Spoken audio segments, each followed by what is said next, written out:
That's good enough.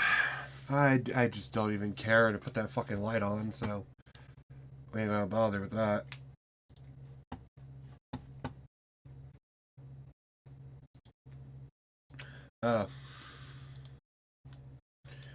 Right.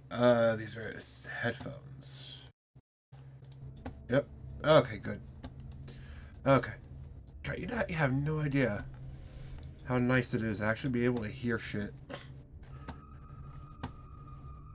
Because those headphones I had before, now that I got this amplifier, they were fucking terrible.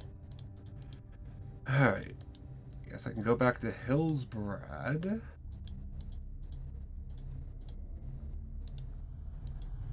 And Ratchet. Maybe later. Yeah, I'll go back to Hillsbrad. Do some fucking questies over there.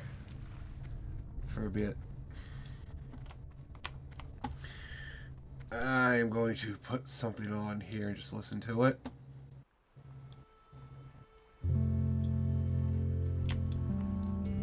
Man, hold on. What you're looking at is a story. It's a story about numbers, it's a story about people, and it's a story about how numbers and people interact.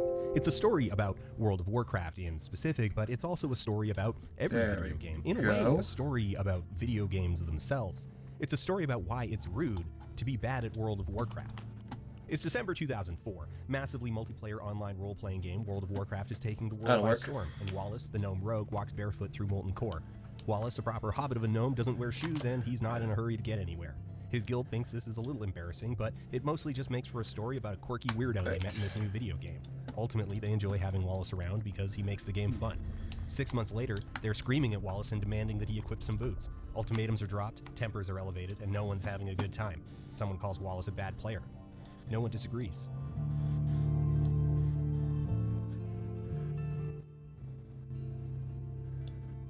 Turn that down to about that. Don't want that to be overpowering in any way. First described by literary theorist Wolfgang Iser in his 1993 essay The Fictive and the Imaginary. Iser, a highly influential theorist, saw plays being divided cleanly into the categories of free and instrumental based on how the act of play related to goals. On the one hand, thank you for reporting. Yeah, you better thank me. Play with goals. In Iser's framework, play becomes instrumental the moment it has some intended outcome, something resembling rules and reporting these goddamn botters, you better thank me, Blizzard. Between children chasing each other around fucking cocksuckers because it felt fun in the moment, and children chasing each other in a game of football with concrete winners and losers. Its discussion in relation to video games is credited to sociologist Gail Taylor in her 2006 book Play Between. Back to Terran Mill. Play is a goal-oriented approach that values efficiency, expertise, and optimizing strategies as part of play. In instrumental play, the point of playing is not to reach the end, but to find the best way of getting there. This is, for the record, not a discussion of good players as opposed to bad players. We are talking about the ways you play the game in which being good is considered desirable. This is a critical distinction, and perhaps if there's going to be one takeaway from all of this, it is this confrontation. The idea that being good at a game is a good thing, that the correct way of playing a game is one in which you are good at the game, isn't some natural force of reality, but an imposed value. If you've ever gotten destroyed in a video game and felt awful about it, just ashamed of how hard you got thumped, that feeling isn't objective or natural. It is an instrumental value that you are imposing on yourself. It's common for instrumental play to be framed in opposition to fun, that they are ends of a spectrum. This is understandable in no small part because instrumental play tends towards optimization, which can often result in deeply unfun player behaviors. This gets extended out to the extreme where play framed around challenge or investment is treated as irrational or somehow less genuine than some hypothetically more pure, innocent, unadulterated version of play, unconcerned with doing well. It's important in this conversation to establish firmly that this is a false dichotomy. We are going to spend a lot of time talking about how fun gets optimized out of games, which is why I want to stress that they are not antithetical concepts. Rather than being in conflict with one another, they are instead in tension. There is not an opposed relationship, but there is a complex one. Because if you back up and think about it, it's easy to appreciate how someone can find a deep enjoyment in improving at a skill or achieving goals or discovering solutions to complex problems. Rather, instrumental play focused on goals, can be juxtaposed with free play, the form of play that is without ending. Neither free or instrumental play can exist in their purest form, but René Glass in his book Battlefields of Negotiation describes play in World of Warcraft as movement between instrumental and free play. For every arena match or dungeon, there is a time before and afterward when you're waiting in town and just stand there, aimless. This moment, this is free play approaching its pure form. An important consideration here is that game design can rarely compel the player to take action. A game can attempt to prescribe an action, such as the famous press F to pay respects, but players tend to chafe against moments like this, as in clumsy hands they tend to come off as naive or insincere, or, in the language of the youth, cringe. Ah, fucking If you refuse to pay your respects, missed then that that's cunt. it. The game doesn't even end so much as it just breaks Ah, a fuck it. standoff between you and a choice that doesn't exist. Whether or not you close the application, if Who you cares? refuse to pay your respects, you functionally stop playing the game. World of Warcraft offers players a tremendous amount of agency. It is, after all, an entire virtual world. You are, indeed, broadly free to not pay your respects. I came The to game is generally Terranil to cool with that. research. Wait. I came to Terranil to research, but now must resolve a crisis. You see, 4 Forsaken fled the Undercity a few months ago. They turned their backs on their brethren. But what's worse, they stole from the Dark Lady. Oh no. These thieves broke into a secure vault and stole 4 artifacts, items our apothecaries required in certain studies. Sylvanas would have these artifacts returned. The thieves fled the Undercity to Dalaran, and those wizards quarantined them in the Lord Emir internment camp. Oh no, they're in concentration camps. A notable talent of the wizards of Dalaran is their familiarity with elementals. Powerful creatures from other dimensions. The wizards use magical tokens as a means to control these elementals. Magus Voidglare would like some of these tokens to study. Enter the territories of the Dalaran wizards west of Hillsbrad and gather the tokens. You might find the tokens on any citizen of Dalaran, but I suggest hunting at the internment camp. It's safer than Dalaran itself. Okay. No one. We'll do that. We'll hunt people at the concentration camp. I love killing concentration camp guards. Because you're supposed to, right? You're supposed to want to kill concentration camp guards. You can shun levels, talent trees, and even weapons. I would hope. Still Show play you the what I game have for for a sale. very, very long time in a way that is still identifiable play. Why shouldn't you stand facing a wall on the far side of Blood Mist Isle and contemplate the nature of the Draenei forever? Jokes aside, role-playing is a genuine example of the value of free play and the fuzzy edges of instrumental play. Role players engage with World of Warcraft in a fundamentally different way than how you or I might engage with it. They are often less concerned with the explicit objectives of World of Warcraft and instead prefer emergent activities. By shunning the game's progression system, there's a clear embrace of free play. Can I here. show you what I But have when for role players sale? self-direct, say by What was that holding an about? annual festival that raises tens of thousands of dollars of charity year after year, they are creating their own events, okay. and that morphs into a form of instrumental play. In this sense, you That cannot was weird. have free and instrumental play in their purest forms. You might be surprised just how much of the study of WoW is concerned with role-playing because it reflects a fascinating alternative and socially driven means of engaging with a game. And that nuance, that question of how you can enable a form of play that, by definition, doesn't concern itself with, like, the numbers, the spreadsheets, the statistics, all the stuff that the game is fundamentally made of, that is awesome. Blizzard can't force you to stop staring at the wall, but they can encourage and discourage certain play practices, and, very rarely, abolish them in their entirety. In Battlefields of Negotiation, Glaz's core insight is that Blizzard is not an omnipotent god in the World of Warcraft. The developers are not the arbiter. Yes, they have immense influence and a form of final say, but they are ultimately a stakeholder who push their vision of the game, which either aligns right. or resists against the player base. So we'll do Writing that on Lineage right up 2, here. Professor of Informatics Constance Steinkuhler describes First. MMOs as defined by a You know what? manual No, of I can play, come back. the push and pull relationship between game I developers can always and come back. players. Blizzard has access to certain tools and means of creating the legitimate Look at that World of later. Warcraft experience. They have control over the servers and decide what bespoke content gets made and implemented, but they are not the sole hand attempting to sculpt the game. MMOs are anything good interactively today? stabilized systems, co-evolutionary, the emergent result of the intersection of designers armed with their technology and players armed with their own practices. Blizzard has code, the players have codes of practices. Social codes of practice are the tenets laid down by individuals within the game who have no design power or automatically conferred authority. These There we go. social codes are often linked with perceptions of foul play and the spirit of the game, but they go far beyond that and can shape what is considered legitimate play in World of Warcraft. In Elite Noobs, Mark Chen sees success in World of Warcraft as dynamically defined. good at World of Warcraft is defined by consensus. Put another way, you are good if you do enough of the things that we collectively decided that good players do. Success is relative and socially defined. For example, arena rating was very inflated in Season 2 of Shadowlands. While a typical season tends to have a median rating around 1600, Season 1 was severely deflated with a median rating of 1426. Some behind-the-scenes tweaking leading into Season 2 resulted in a median of roughly 1750. In the abstract, both of these are fine. The actual underlying mechanics of matchmaking are all relative. The numbers are arbitrary. If you are a high-level competitor, the experience on a match-to-match basis is generally the same regardless of what the median rating is. The shape of the curve remains the same, it's just shifted upwards. The hitch is that certain rewards, like titles, achievements, and armor, are hard-coded to specific ratings. So the inflation resulted in the prestige rewards being available to more players than usual, many of whom would never have qualified for it under different circumstances. This led to a rather vocal belief that these rewards were illegitimate. They didn't count. Despite the game layer presenting these dragons as equivalent, there is a significant difference in their social value. For Glaz, World of Warcraft is composed of various idiocultures, groups of players linked together by particular systems of knowledge, belief, behaviors, and customs. Big boy raiders and role players have totally different ways of engaging with the world. There is no single objective way to approach WoW.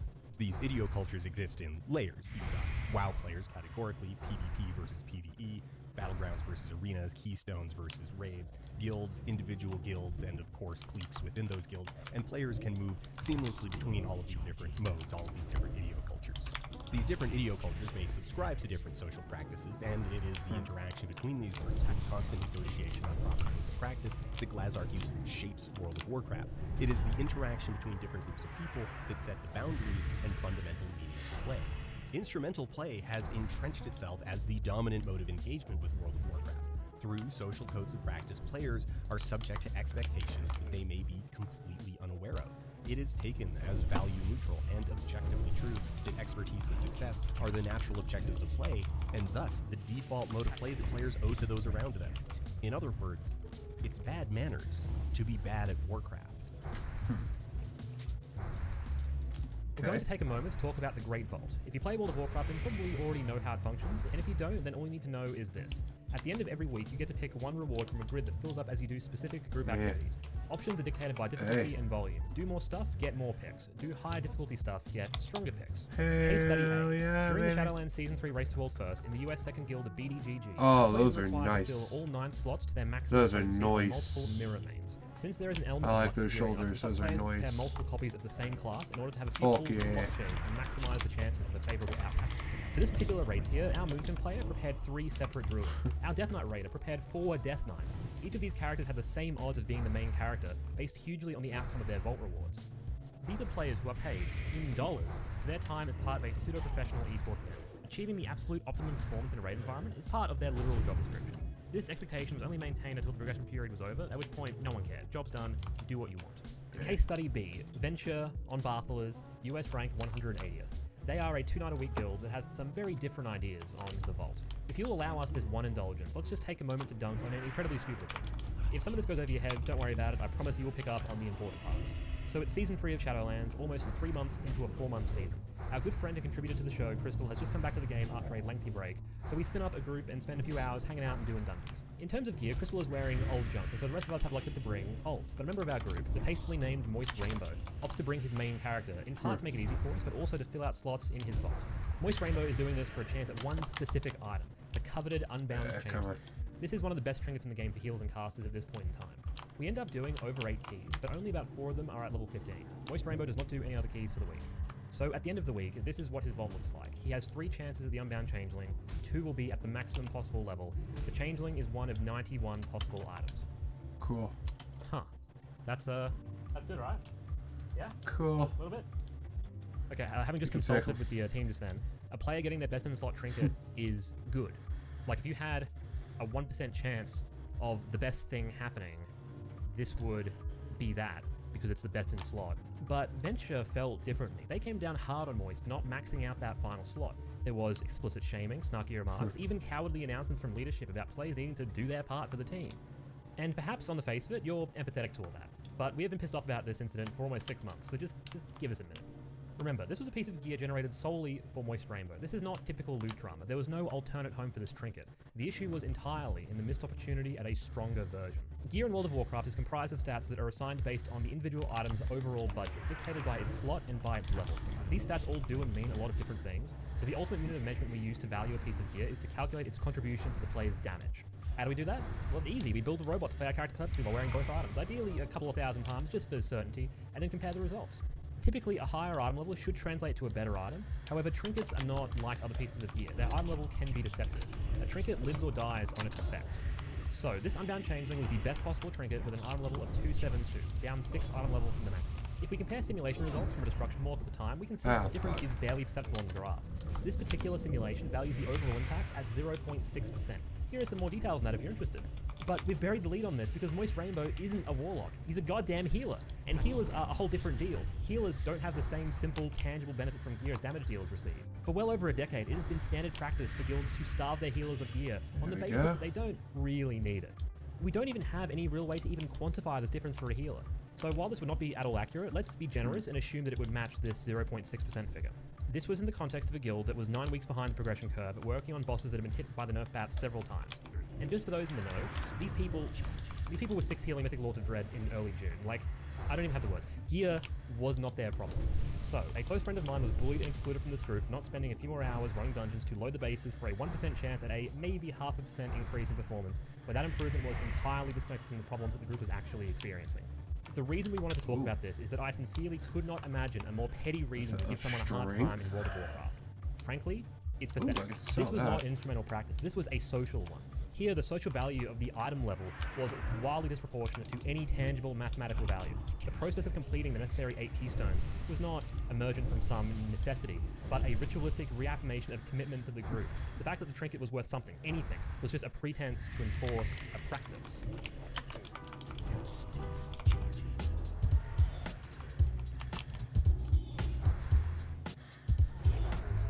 Early attempts at anthropological studies of virtual worlds were fraught. Some might look back on them as hopelessly naive, but I prefer to categorize them as bad. Many of them sought to reify online spaces, to rope them off from reality and paint them as a separate, self-sustaining world, an actual destination is disconnected from the rest of reality, 32. the moon, or perhaps Australia. What are you doing in here? Coming of Age in Second Life, Tom Bellstorp Hey, I'm conducted a 30, series of like, experiences goddamn. in Second Life, but critically did not involve the user's real lives or any other websites or software in his analysis. The work drew criticism from Alex Golub, who identified this as a dramatic oversight. The virtual worlds of MMOs are not enclosed worlds. My experience with World of Warcraft is not limited to the executable file on the hard drive. Discord, Twitch, Twitter, Google Docs, they are all places where I can engage with World of Warcraft without inhabiting World of Warcraft. I work as a contributor to Skillcraft, an analyst at BDG. I produce my own YouTube content. I might at this point spend more time doing WoW outside of WoW than I spend inside of WoW. So we have MMO Champion, WoWhead, or whatever. The term we'll be using for this material is paratext. If you're into a certain lame type of YouTube video, paratext is a word you'll have heard before. It's one of those words that is thrown around kind of casually. The concept of paratext was originally conceived by French literary theorist Gerard Genet. Genet saw a book as containing text of the book, the primary work, but also containing other components that were necessary for the book to be complete, but that were not an element of the primary text. You have the actual story of Warcraft 010, then you also have the cover, the title, a foreword, and so on. Things that aren't the text, but still influence the meaning. The title gives you some idea as to what the book is going to be about. The illustration might tell you what a certain character might look like. For Genet, all that additional text required to make the work complete was paratext. Hey, Farmer Getz is actually out here in the fucking really farm. But let's be real, it's not a growth industry. Fucking like in the year of our Lord 2022, there is not a groundswell of interest. And when I in don't body need 'em. academia focused solely on books, and not texts, but physical books. There have been attempts to apply Genet's framework to the internet. If you've encountered the term paratext in the wild, it likely wasn't Genet's definition. Ooh, but somebody rather caught a the definition 19-pound issued from catfish. Consalvo is a comms professor who Cool. tastefully and delicately, but firmly, Why do expands these upon Genet's trees kind of look like... Consalvo, paratext was any text. Okay, now I gotta ask. Why do these trees kind of look like butt plugs? Who was designing these trees? And thought, yeah, that's not sus at all. Where's the smallest one? I could take it. That may alter the meanings of a text, further enhance meanings, or provide challenges to sedimented meanings. So paratext are texts that exist to influence what we think of a separate primary text. This is reviews, walkthroughs, pre-release trailers, Anyway, and so on. The try to material clip that that for later. surround, shape, support, and provide context for text. 20 minutes There is in. a legitimate criticism to be made that this ever-broadening definition is quickly becoming so vague as to lose all meaning, but for our purposes, this is a blessing. Wowhead and Warcraft logs are paratext for World of Warcraft. Developer interviews are paratext. Forum boards and Twitter threads have been called paratext. Podcasts, fan art, and machinima straddle the blurry line of being both text and paratext, converting the original text into a paratext that provides context and meaning to the derivative. Add-ons have been called paratext. Whatever this is, paratext.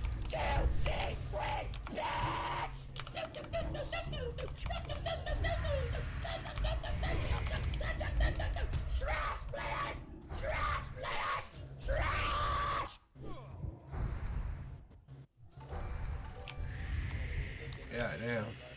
In most media, a movie or painting is produced, and then paratext is produced, which can then act on the dominant text. A particularly incisive review can persuade you into a given reading of the story and themes, or fan fiction can emphasize the prominence of romantic tension that would otherwise appear subtle or even non-existent, that kind of thing. Maybe if a movie gets a sequel, the filmmakers will respond to what people liked or disliked, and thus the paratext has influence over subsequent texts. It is common for paratext to alter the way that people Come talk on, about fuck something, off but for already. the most part, that's where it stops. It's Yeah, very rare damn. for paratext to go beyond that and actually alter a text.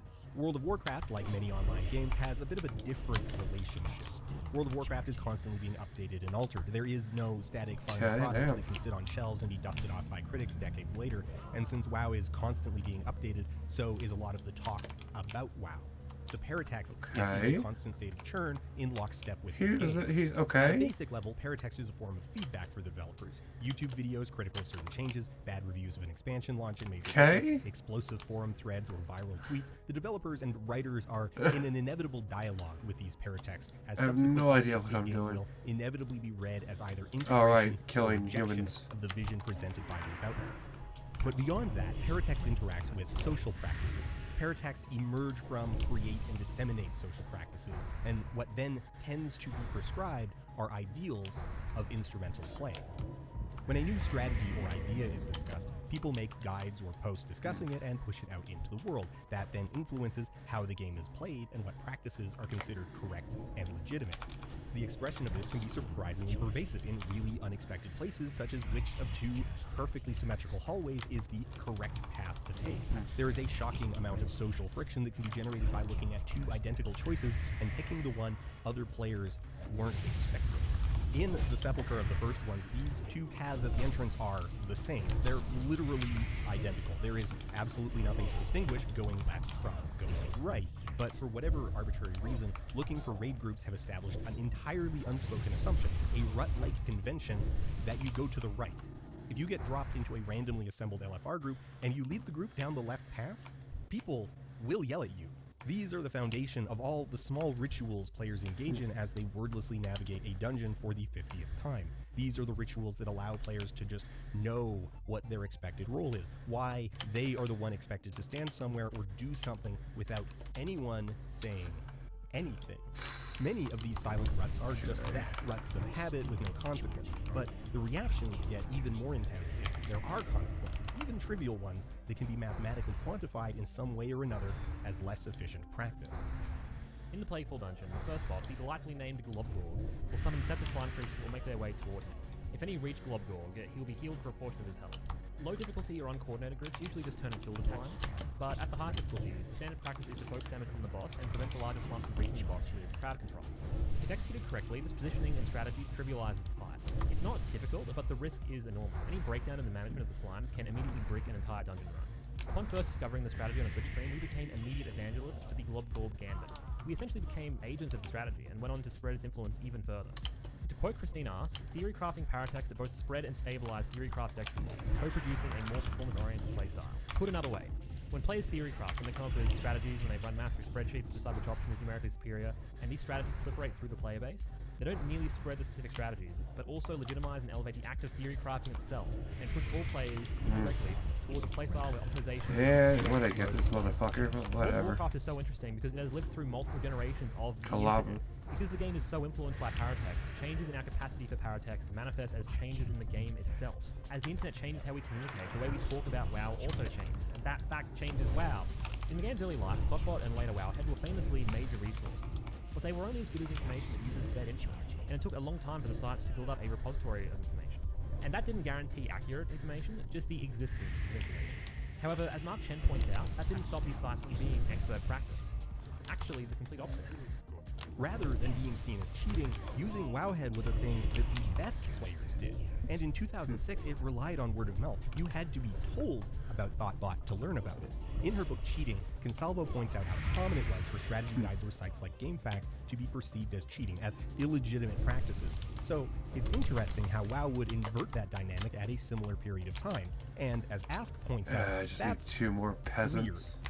When World of Warcraft released streaming Where video, the fuck is a it was on peasant when you stages, need to and it murder has one? persisted from that into Right, live Mello? videos on YouTube through Yeah, to you don't care, do you? 1440p Okay. live streams on Twitch. Like, this is actually worth stressing because it plays into the way that information spread. Information asymmetry has changed over the course of the game. If you were watching a strategy video in 2007, it looked like this. Oh god.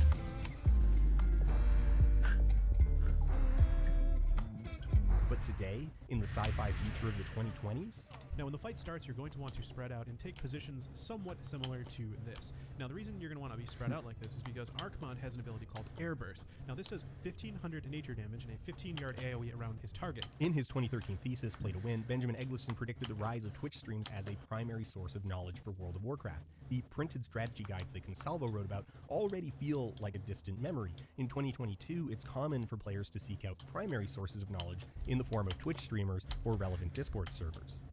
Someone looking how to play a Blood Death Knight in Keystones has access to live go streams away. from dozens of excellent Go away. videos, Don't, potentially please, hundreds spooky of hours farts. of VODs to comb through. Taken in its totality, the effect of all this material can be somewhat What? insidious. When discussing strategy guides, Consalvo observed that these guides taught young players that exploration, persistence, and strategizing were essential to succeed in their given game. Okay. Essentially, the strategy guides taught its readers what it meant to be an ideal gamer. When Choice makes one of his dorky PvP guides and pushes it out onto the internet to wither on the vine, it implicitly communicates that instrumental values are desirable traits. The Yeah, I wouldn't video be able to. I can't inadvertently fucking fight. reinforces the idea that watching PvP guides is a good thing to be doing. Each video represents a brick in an echo Like chamber that this. carries a subtle yet deafening resonance. The value ascribed to these videos turns the game's best players into the game's biggest celebrities. This accelerates the process Drunderstruck? as their expert practices gain increasing Drunder. adoption. Bruh. Christine Ask first observed this phenomenon over You a decade. really tried. didn't Imagine you? having this ringing in your ear for so Thunderstruck. long. What would that do? Hey, hammer time. This robot is a product of paratext. It's an understatement to say that simulations have become entrenched in World of Warcraft. They are a core pillar of the game, and are often the foundation on which other pillars rest. Best in slot lists, gameplay guides, even boss strategies themselves are built off principles that arise from simulations and the values they carry. When referring to the combat logging site Warcraft logs, Eggleston said such applications are now used casually, reinforcing competition at all One more levels of fucking play. peasant. Through the production of paratexts, competitive players are not only creating emergent tools for cultivating tactics, but also repositioning the I've skilled seen that player one as an before. influential force in game design. This state of affairs has become so Don't remember demoralizing where, but as to I've be seen seen 'em. as value neutral.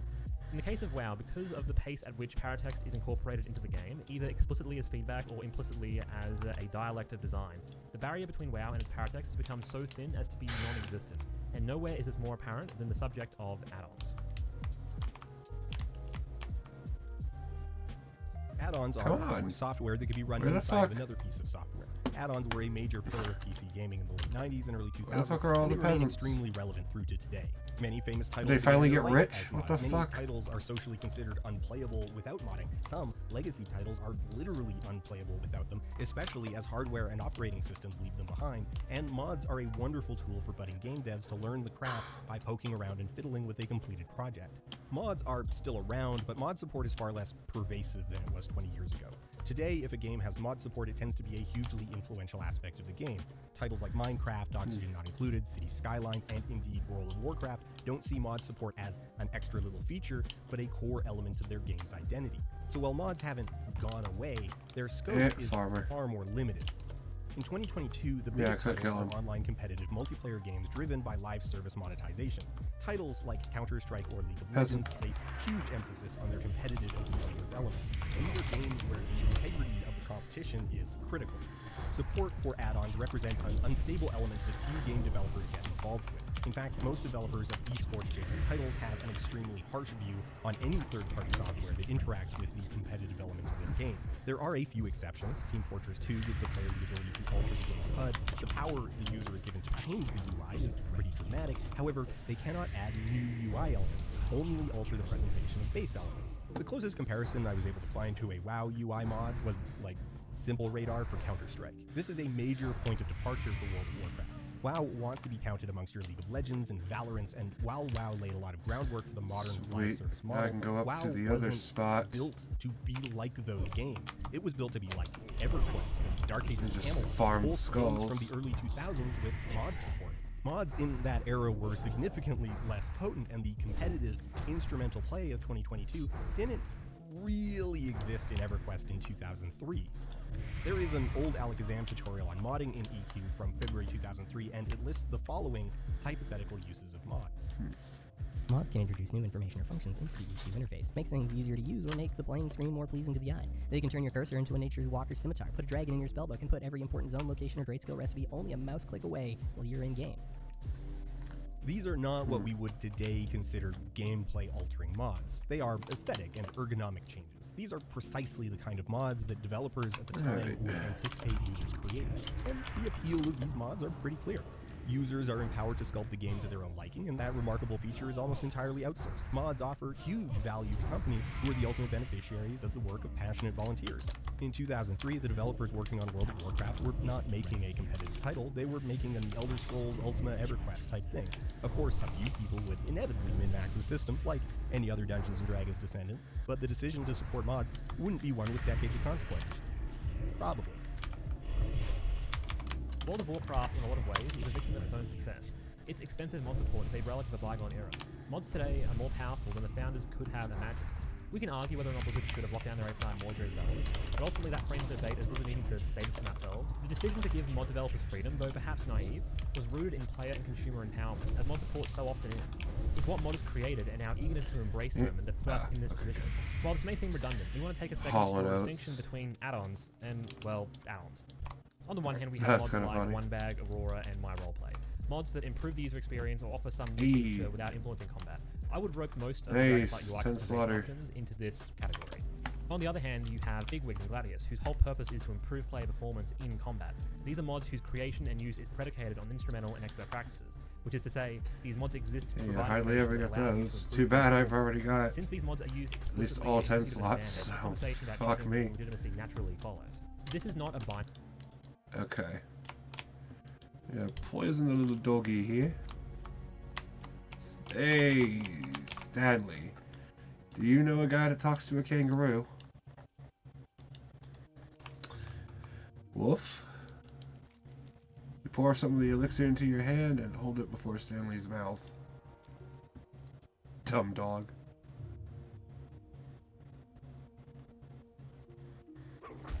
Oh, it made him mad. No, we're gonna kill it.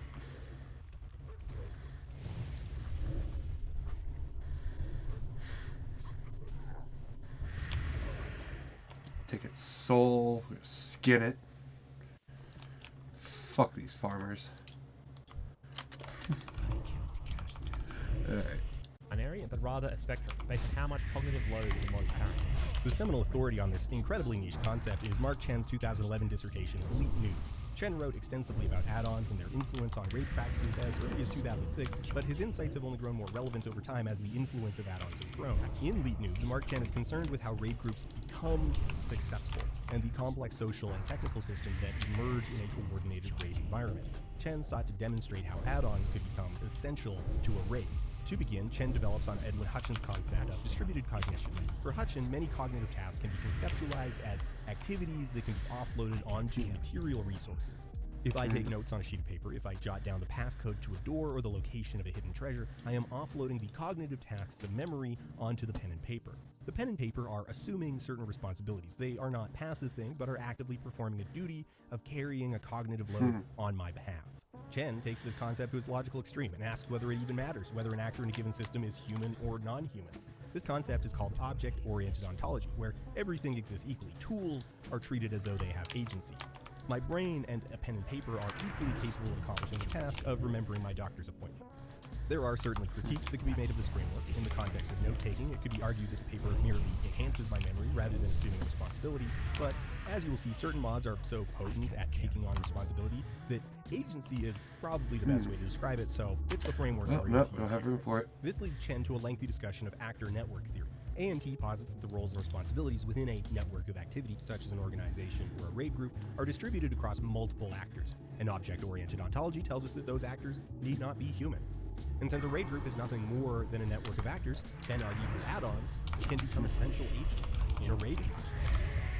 So the add-ons we are most concerned with are the ones that take on some cognitive load that would otherwise be placed on players, individually or collectively. From this, we can place mods on a kind of abstract spectrum of just how much cognitive load they carry.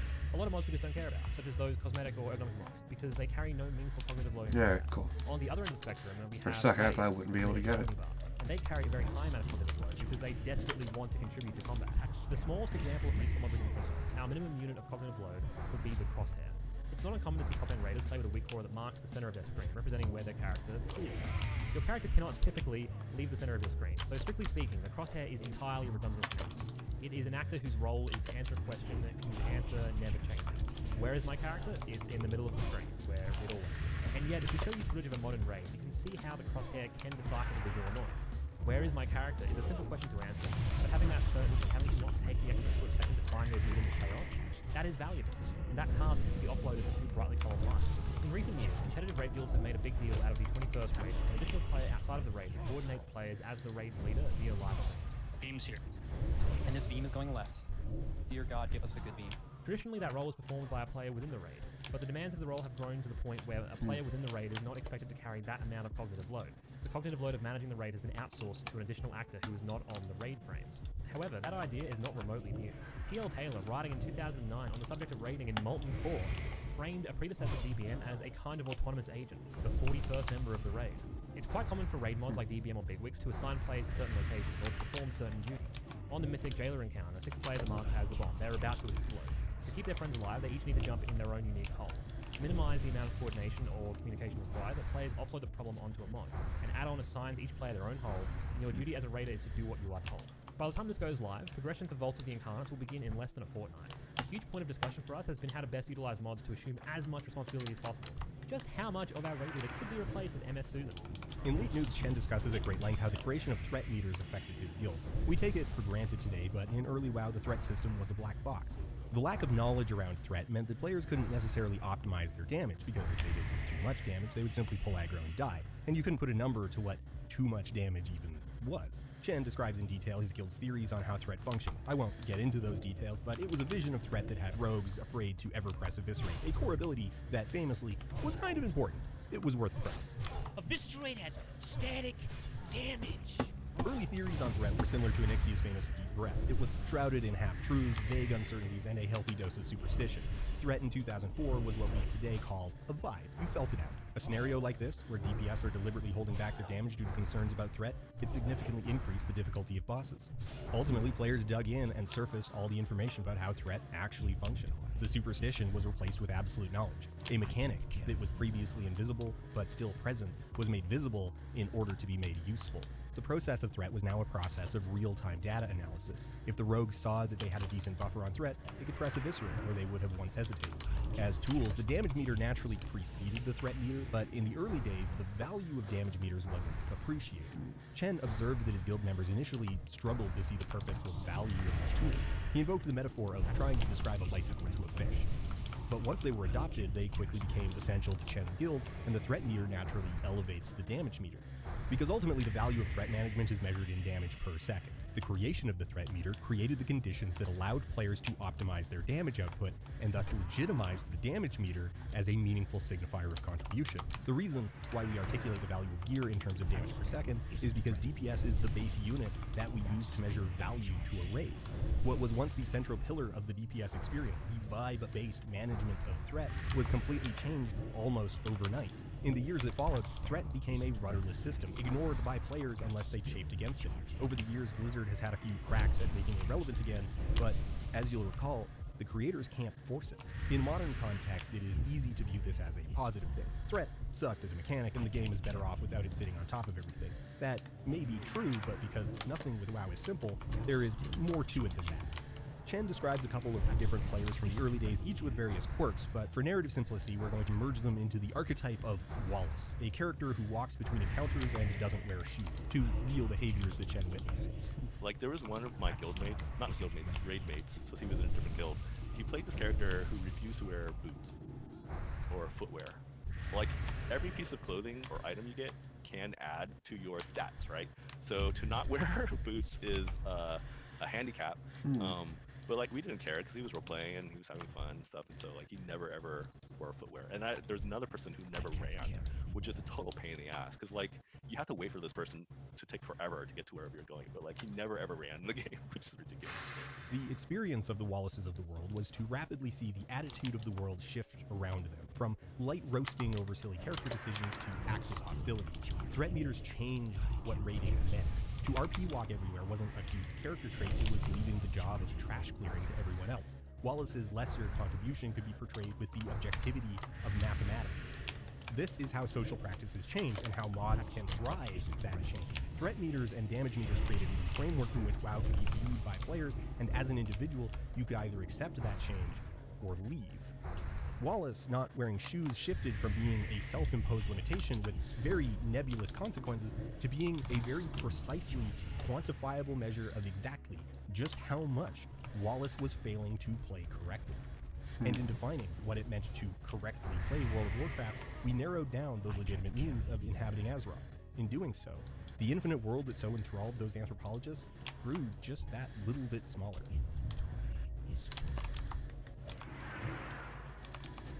A typical single-player game may be built with instrumental play in mind. It may even distinctly cater to it, but peak instrumental practices can often be quarantined from mainstream view. Think speedrunning. I love Dark Souls 3, but have never seriously looked at speedrunning it. In comparison to regular play, the speedruns look incoherent. The two are disconnected to the point they're functionally different games. A rich speedrunning scene can exist without it influencing my experience of the game. World of Warcraft, in contrast, has a very different relationship with instrumental practices. You can't really escape them, even if you try. Even the social elements of the game, things seemingly free of numbers, become vessels for the propagation of numbers. WoW is a big game, and it's extremely complex and is composed of nearly 2 decades of sediment, long strings of stuff positioned with little baked-in explanation for what it's for, why it's there, or even if you should bother.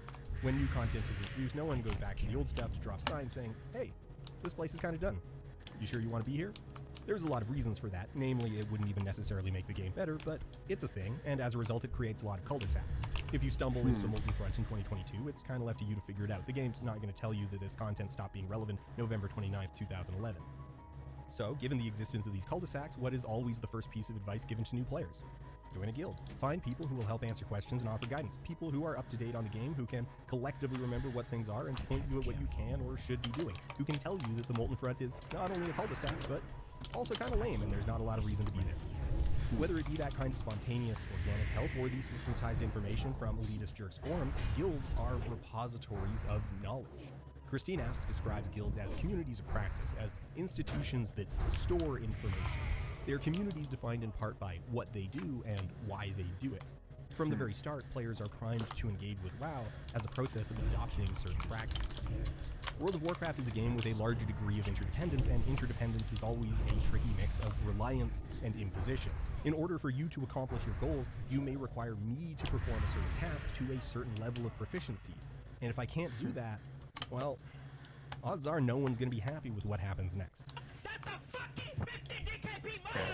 WoW's raiding environment pushes us to achieve that As shit. you'll recall, Chen describes a raid as a network of actors, like a musical band, sports team, school project. As a scheduled, regular social obligation, it's fair to say that some degree of success is required to keep players motivated to attend. No one wants to feel stuck or left behind. As discussed earlier, it can be said that success in WoW is socially defined. What it means to be stuck depends on where everyone else is. The raid groups that perform the most effectively tend to do so by treating raiding essentially like work. Their work defines what success looks like in a game, and in turn their practices become the expert practices, as anyone who doesn't want to feel stuck adopts their strategies, their group compositions, their add-ons, and their organization, because there might be a bunch of different strategies that do work, but we know theirs does work, and if it works, it must work for a reason. For instance, Limit achieved the world first kill of N'Zoth by using an external raid leader. The raid group was managed and coordinated by someone who was not among the 20 players inside the instance. This was not unheard of, but it was not a common practice until Limit's success. 3 years later, it's a ubiquitous tactic in the world first race, and our friends over at Adventure, the Trinket guys, they love the external raid leader. From Twitch streams to full strategy guides, guilds like Limit create paratext to document their practices. This paratext not only contains the methodology to overcome a specific boss fight or fix a certain problem, but you'll recall it also provides a legitimate framework to apply to raiding. This is a byproduct of emergent play.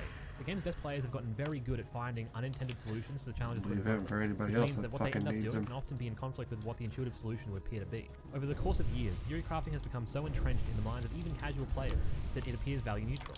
The way we conceptualize a raid encounter, the terminology we use, the way we judge success, it is all informed from behaviors disseminated from the top down. Even when we do see innovation emerge from relative unknowns, like Restricted's awesome Mythic Jailer strategy, those strategies are still products of instrumental practices. This goes beyond stabilization of theory crafting as an abstract value. This is extremely tangible. This level of instrumental play creates a player base that is better and more coordinated than they otherwise would be. Blizzard can either ignore this and create encounters that are trivialized by add-ons and other techniques, or they can presume that they will be used. This has gradually resulted in content that presumes the existence of these tools and thus pushes players further towards adopting them. We have seen this phenomenon play out quite rapidly in game competitive PvP. Mods that were once prohibited from tournament play have become permissible, and their rate of adoption has skyrocketed. This had tremendous implications on the game balance. The players who had a culture of minimizing add-on usage suddenly started outperforming all expectations and legitimized mod usage in a community that would otherwise be very reluctant to ever use mods. The game designers sought to offset the mods, and the game now demands an air horn whenever a monk casts Bone Dust Brew. The only solution to the impact of mods is to rely more on those same mods. It's a feedback loop. As the race to world first has continued to pursue professionalism, we've seen add-ons become a crucial element of this process. For years now, the contending guilds have had honest-to-God software developers on their roster to develop specialized software to assist in boss encounters. Weak Auras is a mod that is so powerful, it's not even accurate to call it a mod. It is one part software development language, one part mod distribution platform. It would be easier to list things that Weak Auras cannot do. It could be used to single-handedly rebuild an entire UI. It could be the only mod you ever use, but even that is underselling this thing. Weak Auras have become the first port of call for any problem in high-end raiding. Applying the principles of cognitive distribution, the first question in response to any problem is, can a Weak Aura handle that? To which the answer is most often, yes. It is increasingly common to see mods form the spine of strategy in these top guilds. Many encounters, such as Mythic Fate Scribe, have strategies that rely on Weak Auras to effectively execute. Since deferring to Weak Auras is the first choice, it is extremely rare for an alternate solution to emerge. What is there to gain by digging your heels in and not using the assignment Weak Aura for Jailer rooms? Since no alternate solutions exist, these Weak Auras become fundamental tools that are adopted basically universally. The same tools designed by and for professional raiders end up as standard practice. A popular observation regarding add-ons is the way in which they enable or encourage surveillance among players. A mod like CT Raid Assist would function if players weren't using it, but its effectiveness was predicated on mass adoption. In the case of these auras, they require everyone in the raid to use them in order for them to function correctly. If you join a raid and don't have the correct pack installed, all the little elves that tell everyone where to stand during Prototype Pantheon melt down. This has led to the creation of weak auras that ensure you have the right weak auras. Sepulchre of the first ones was just dominated with this bullshit. So to recap, strategies speak from the top down. The strategies that the best guilds use inform the techniques that will see mass adoption. Smart practice for these guilds is to offload responsibilities onto add-ons wherever possible, which results in a critical mass of strategies that build themselves around these tools. Since there is rarely incentive to develop an alternative practice, tactics grounded in these mods see near total adoption. These tools rely on players running the software individually, so players have next to no say in whether they install this software, and because this practice is so widely adopted, Blizzard, quite rightly, develops fights presuming these tools will exist, further enforcing these mandatory and incentivizing guilds to run even more tools to surveil raid members and enforce compliance. And this is how a guild like mine ends up mirroring the practices of professionals. We aren't pursuing high ranks or looking to do I want to try this shit? We just want a sense of forward I'll at least get to level 31 over here if I in do. Shadowlands, we found ourselves press people to do things they wouldn't otherwise do, whether that's run keys, install mods, I'll want to do that, and hell, definitely can't do that yet. It parallels the experience of Christine Ask, who writes that her 2009 guild, the Gummy Wolves, sought to temper their instrumental practices. They wanted to do well on their own terms. Kill these cunts. Get the They mocked the no-lifers who took the game too rod. seriously, but yet were continually lured towards adopting the ideas and practices and strategies offered up by elitist jerks because fucking hecular. They work. Because that's the thing about these practices. They aren't arbitrary, they exist because they solve these problems. And if it Alright. That's getting so boring. Oh, Warlock. Good. Leave me alone. Good. Alright.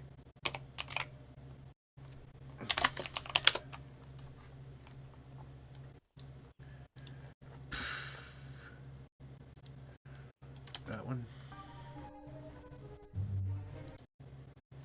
We talk about things, and by we I mean me, unless you count the Murloc. But then again, the Murloc is he's not really a person. He's sort of a pest that lives in the corner and occasionally makes himself known for 3 minutes of comedy features. And comedy features Fuck. fill up a small portion of this show. Of course, we have rap in the forums, no There we go. K2s, Ask the Murloc, the imbecile of the week, Maybe he and won't our be a informative cunt. section, or as we like to call it, informative in the form of working as intended, where we get the audience to put their collective heads together and come up with solutions to problems that Blizzard hasn't necessarily thought of yet. But, as regular listeners will know, I usually start with Yeah, I something probably that's won't be not able to get any necessarily fucking, World of Warcraft related.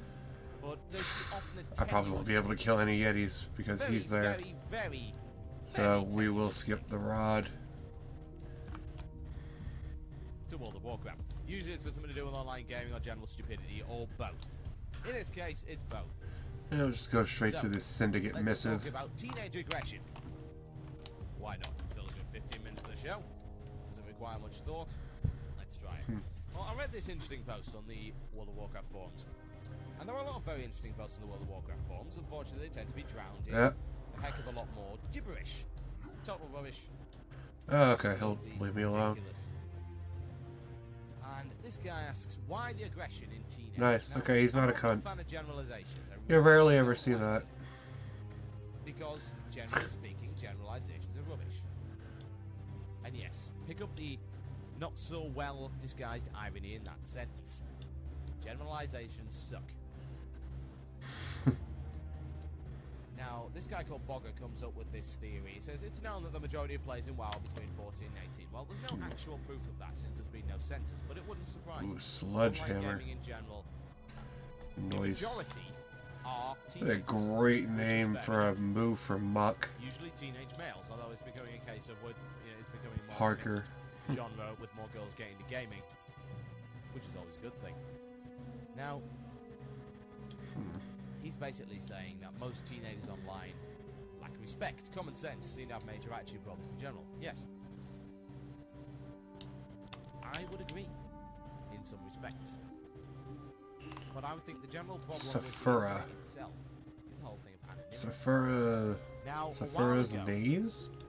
a rather What the well-known fuck? comic and video game commentary site known as Penny Arcade posted the universe. The fuck is on knees? I can't really say that on air. The universe theory. And basically what it says was the internet.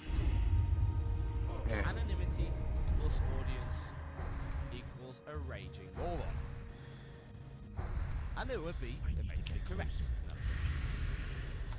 Before the internet, the village idiots usually stayed in their villages. Now they are free to roam free. Free to roam free all over the That internet was easy. and cause mayhem, havoc, and general stupidity. Unfortunate, but true. Okay. You see it everywhere you go. Every time you log into World of Warcraft, you will see an idiot. Jesus. And generally speaking, he will be being an idiot for the sake of it. Because he can. What is RNG, there I to stop swear him? to fuck. Maybe it's a backlash. That shit is from weird. a child. Maybe he's just naturally an arsehole. However, you will find them. They are there, no matter what you say, what you claim. WoW is actually full of idiots. It's unfortunate, but it's true. It's one of the largest online games in existence. We just heard that WoW actually bypassed the 4 million subscribers mark. Very impressive. It also means, again, there's going to be a large proportion of idiots there. Large popular games generally attract lots and lots of idiots. You will usually find that less popular games have less idiots in them. Alright. Let's hear some dialogue. I am forsaken. Precious skulls, so beautiful. I owe you as promised, adventurer. Remember, patience. Okay, where is it?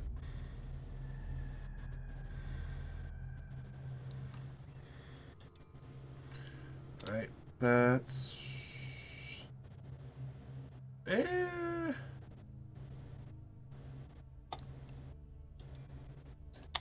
Yeah, I think I could do with a little bit more stamina than mana right now. Alright, what do you got to say? The grip of death is tightening around the town of Hillsbrad. The battle goes well. The humans of Hillsbrad have been putting up unexpected resistance. The problem appears to be that the townsfolk are being armed by the local blacksmith. We need to shut down all supply lines. Your mission will be to execute Blacksmith Varrington.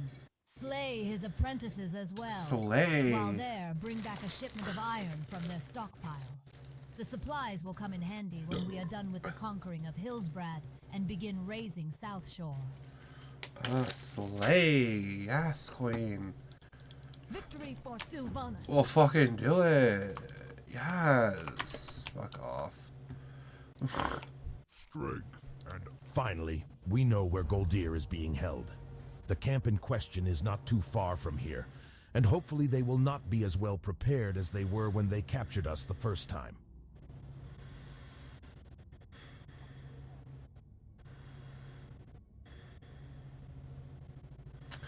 Really? Really? The 15% of that to also damage the enemy? That would be good. For PvP. It's not the only time I would ever use drain mana as PvP.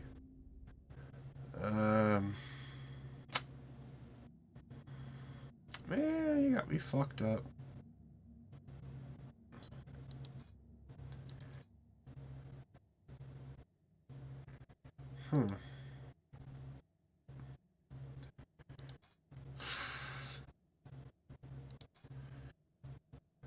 Yeah, Affliction is actually kind of trash. Not even gonna lie, Affliction kind of sucks. Anyway. From what I can tell of the documents you procured, Goldir is being held in a large syndicate base to the north, most likely in the Alterac Mountains. He has been held captive far too long and must be freed. Yeah. Go forth to victory. Free Goldir. Whatever the fuck his name is, I don't know. Free my dude. Free hat. Chippa. Nice. Okay, we gotta go kill the blacksmith now. And his apprentices.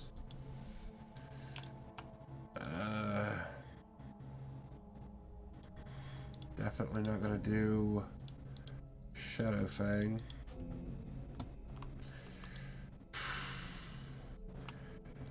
I don't want to go to Westfall.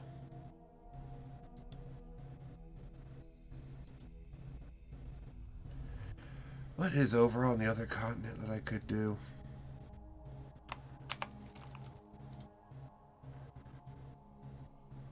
Well,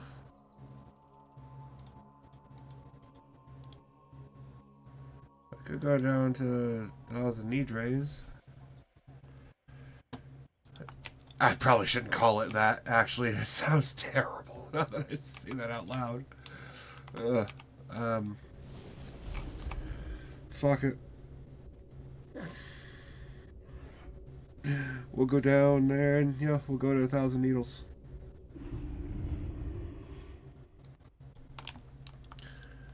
Let's see what 1,000 Needles is about. I can train you in first aid techniques. I've already got it, but I'm not using it.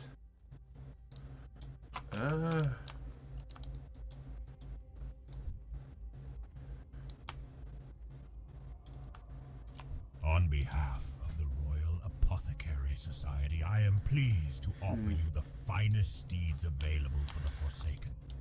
These beasts have endured... Okay, shut the fuck up. Okay, I'll be able to afford a mount on my rogue. So that'll be cool. If I need it, I got extra gold here. Although I don't log into this character unless I'm streaming, so if I'm gonna give it gold, I'm gonna do it before I log off. Whenever that'll be.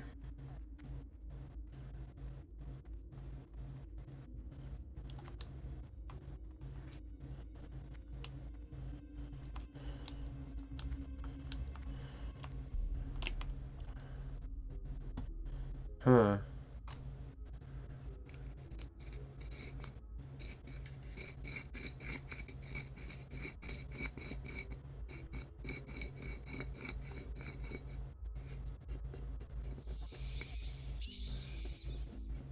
The bats. What?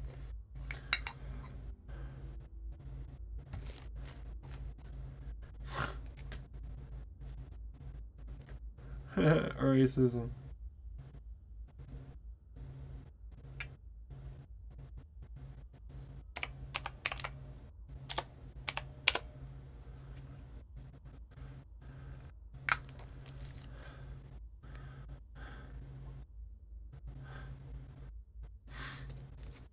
Pony and sad. Okay, let's get this going. And the idiot to normal person ratio is a heck of a lot higher. So you may have, 10 normal people and 1 idiot. Whereas in WoW you're more likely to have 5 normal people, 1 idiot. 4 people maybe. They're attracted to games like this. You will find them wherever you go. It's an undeniable absolute truth. There are idiots in the game. Bruh, what are you talking about? So you're going to ask yourself, what can you do with these idiots? Why are they idiots? Why are they here? What are they doing? Why are they making a mess of our community? The unfortunate problem with idiots, they tend to be a minority. It's not what you want. As the vocal minority can shout louder than everybody else. Now, normal, alright, they added people will be enjoying vendors in here during Wrath. They will be enjoying the game. That is What why they're else? not on the forums. Yeah. Forums has a bad rep, and the reason it has a bad rep is because people gather there who are not necessarily right in the head. They are totally and completely out of their minds. They're morons. Whether they wish to be idiots for the sake of being idiots, or whether they simply cannot help it. They gather on the forums because it gives them a voice, and they can say effectively whatever they like without any kind of punishment. Occasionally they may get suspended, but it's not likely. Unfortunate, but true. These people are everywhere. Okay. The risk, whether or not it's a real risk, People. or it's simply a I risk swear, people are weird. in their minds, is that these people might actually be listened to by someone who matters. And by matters, of course, we mean Blizzard. If the vocal minority can scream loud enough, will Blizzard answer? It's been seen in previous online games. Large gaming communities have the vocal minority in place, and the vocal minority will often scream for something. Take for example, something I bring up every week, and that's the game of PlanetSide. A game which was never truly balanced, and probably never will be. The reason that had problems is because you got the vocal minority whinging and whining about a certain thing. They may get killed in the game by a weapon that they thought, that's not fair, I got killed by this weapon. Let's nerf it. Okay. And they'd get people behind them. Hey, I got killed by this weapon as well. Yeah, nerf it. It's unfair, blah, blah, blah. And changes would be made. Now, whether or not you believe this is due to the fact that they shouted loud enough, or simply because they brought to attention a valid concern with in-game balance, is simply a matter of opinion. It's a matter of how much faith you have in the community as a whole.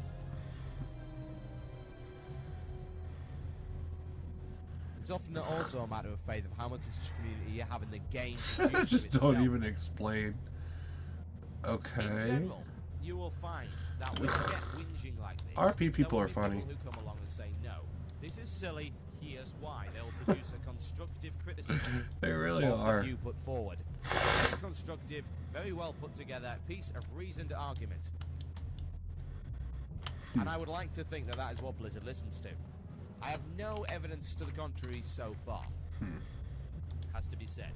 Blizzard have gone against a lot of the wishes of the players. I'm going to be coming onto the whole defense nerf later. And the idea of just who is right. Is it Blizzard? Or is it the community? Is there a vocal minority thing going on here? Obviously it's Warriors that don't like this change. But is it Warriors who simply want to keep that I win button? Do they want the game to be easy for them? So they can farm the fat loots. Go home, hey, I did Molten Core again. Didn't take much effort, we just blasted through it, no problem. Follow the formula, everything went fine, as it usually does. We got to fat loots. Aren't we awesome? Or is it a valid and genuine concern? That's something will be going on a little bit later on. Now, idiots. What can you do about them? Unfortunately, you will never get rid of them. I've never seen it happen in any game. No matter how hard the community has tried, no matter how hard the company involved in the game has stepped in, and usually they don't, idiots are paying subscribers too. You'll never fully get rid of idiots.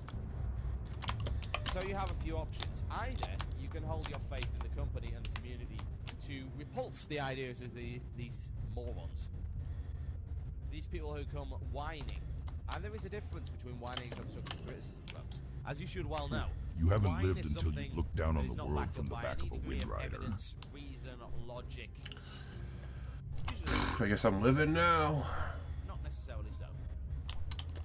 Wish I wasn't. And of course, constructive criticism is just that. It is criticism that is constructive. It is well argued. It gives a balanced viewpoint. It's gonna take a while to get all the way down to Taurajo. Very important. Very useful thing to have in life. But something which many people seem to lack. It's unfortunate. So I would have to say, constructive criticism is the way forward. I would hope that everyone listening to this show is quite capable of giving that. Because it's very valuable that people like yourselves do go on the forums, do get involved in the community, and do stop it from falling into the pit of eternal dank despair. Which is what is going to happen if idiots take control of this community. And it's dangerously close. Dangerously close. There's nothing Blizzard can do about it. It's up to you. You must go out there, and you must twat an idiot on the head with the hammer of logic, common sense, and good old-fashioned reasoning. I'm sure you're quite capable of that, and I have all the faith in the world that you will go out and do that. Make me proud, I say. Right, okay. You're listening to Blue Please here on WoW Radio. I'm going to play a little bit of Motorhead, and then we're going to get back with the working as intended and everything else that's on the agenda. Plenty more still to come here on Blue Please.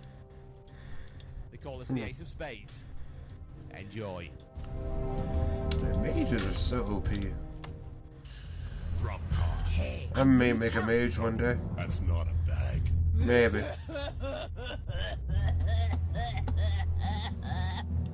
Ladies, gentlemen, creatures of questionable gender. Is your luck with the opposite sex nothing short of a curse? Do you have a fashion crisis of epic proportions? Then salvation has arrived with a unique vendor selling all manner of trinkets and clothing. Introducing the World of Warcraft, a WoW culture merchandise store created by the fans for the fans. All manner of stylish items for the fashion conscious WoW player at extremely competitive prices. T-shirts starting from a ridiculously low $9.99. There we go. Head on over to That sounds good. www.cafepress.com/Warcraft and check out 40 product lines and over 1,000 different products. Taboo! Ogres got a brand new bag. That armor looks good on you. It would also Terrible. look good on my floor. I'll give you crazy love. Absolutely terrible. Broadcasting across the world and around the globe for Azerothians everywhere. Ladies and gentlemen, this is WoW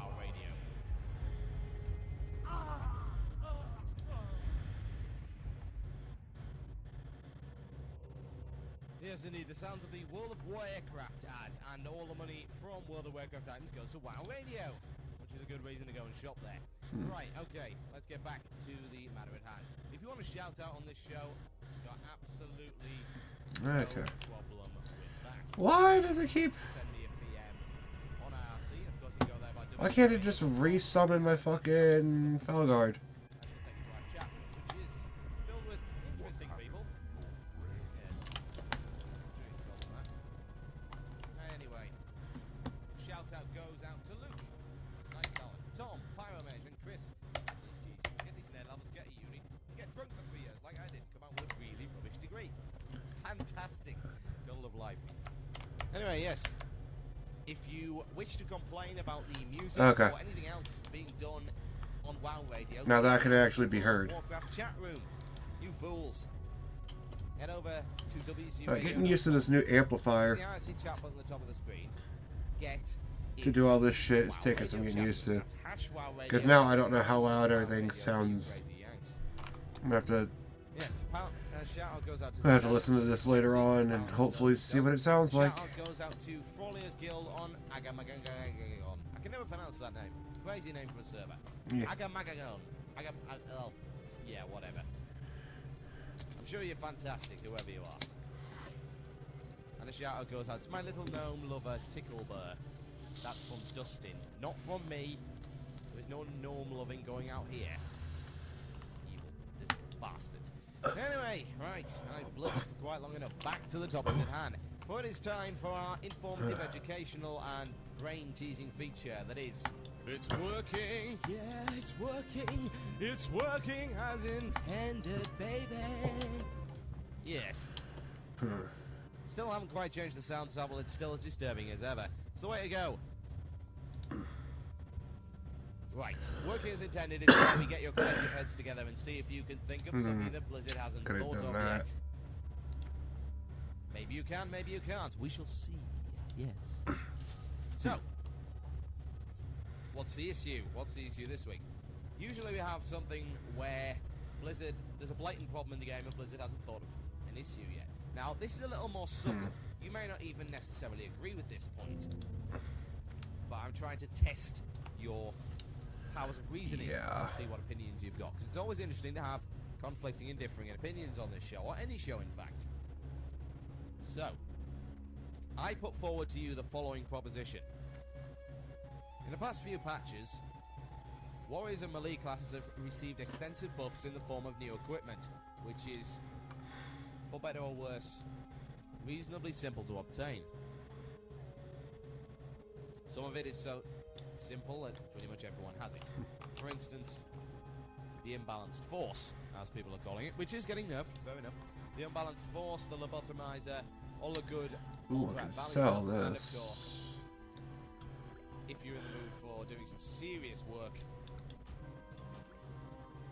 the Blessed Blade of the Windseeker. Ouch. So, melee classes have received extensive buffing. However, it doesn't seem that reward-wise, caster classes are keeping up. So, I'm going to ask you this. Beyond the obvious of having items with more intellect and more plus damage, more spirit, etc., how would you integrate caster buffs into new quest rewards, legendary items, and instance drops? How would you do it without going down the path of the usual? As in, plus damage, plus int, plus spear, that kind of thing. Now, here's an example of something which is going to be happening in the new patch with the introduction of Zul'Gurub and the Arathi Basin. Plus 2 hit on spells. Now, spells never miss, we already know that. So, what I assume that means is it reduces the resistance of the target. A very interesting idea. It may work. It may work indeed. It may not. We shall have to see. How else would you buff the caster class in the respect of equipment? When you look at melee classes, they have a load of nice procs. And there's all sorts of different things you've got to consider. For instance, a slow attack speed means a bigger bonus from attack power, a higher max damage, a higher execute, a higher mortal strike, that kind of thing. A higher ambush. What would you do for casters? Now, some of you may not agree ambush that kinda casters are sucks. underpowered. I would not necessarily say that they are. All I can Maybe it's see so because I'm far is using a slight shit imbalance in daggers. The way equipment is being doled out. But yeah, damn, it's terrible. It seems to be very melee orientated. For instance, take for example the Alterac Valley equipment. The imbalanced force, as they call it.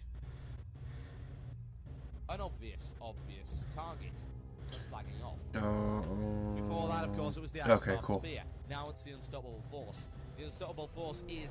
Don't turn around. As the Arcanite Reaper. Don't turn around now.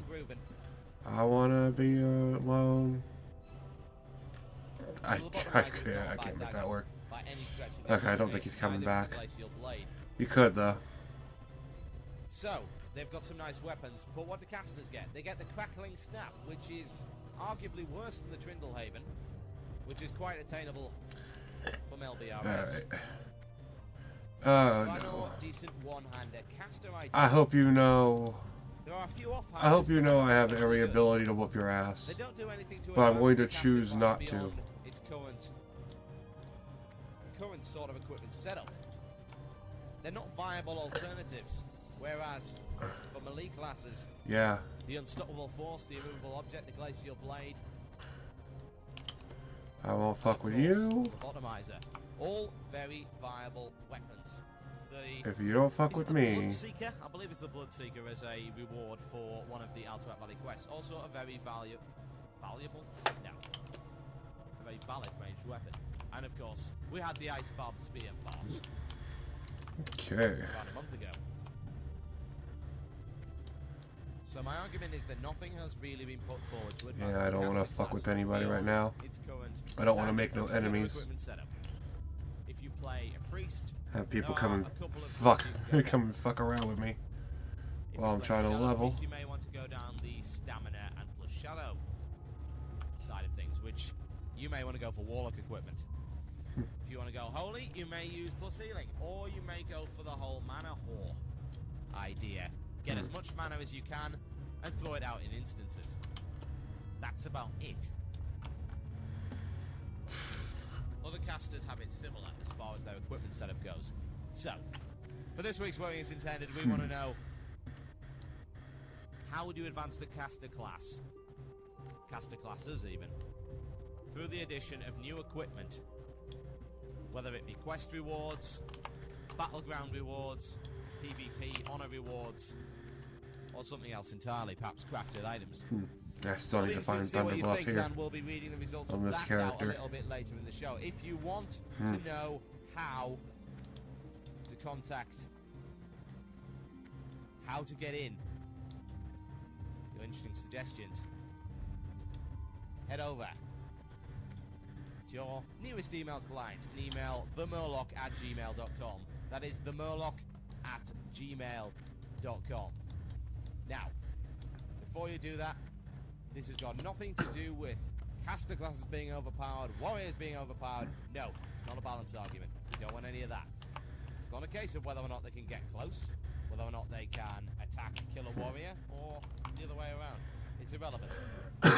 How would you advance the caster class through the addition of new equipment? That's this week's Working as Intended. Okay. I think it's time to play one of our features for today. This is a satire and sarcastic warning. Those who cannot handle satire, sarcasm, or things which are not intended to be taken seriously, please tune out right now. Time to introduce the first quote, comedy, unquote feature of the day. This is Nutcake News.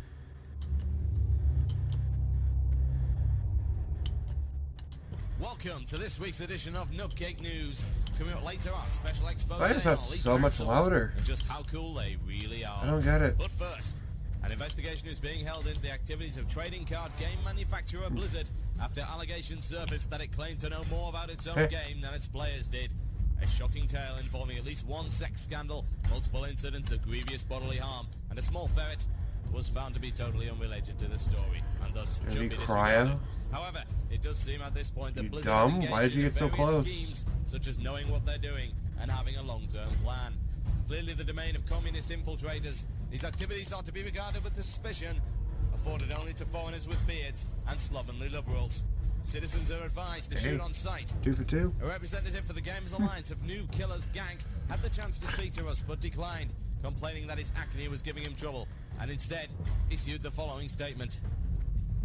We regard the activities of Put in my... corporation as racist Oh, and put in my... completely inappropriate for Oh, today's my modern grass. business Okay. environment. The very idea that Blizzard could even comprehend the remotest remote possibility that the absolutely I've been unthinkable tasked to recruit. concept of... Oh, wait. Say it again. I've been tasked to recruit more wyverns for the Master Wind Riders.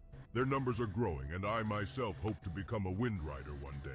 However, we cannot train enough wyverns to keep up with the demand. Perhaps you can help me, adventurer. I need you to travel to High Perch to gather some wyvern eggs. From here, head northwest along the canyon walls to a ramp that will lead you into High Perch. Be careful. Wyverns are very protective over their eggs, and they will not be kind to intruders. Bruh.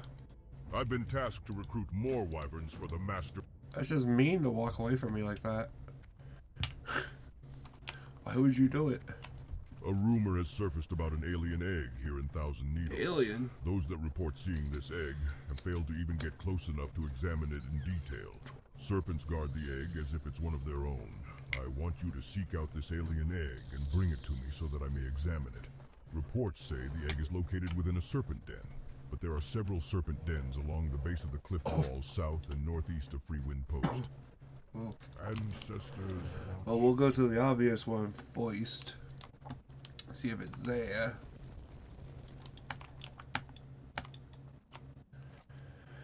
Haunted. Arnak Grim Totem.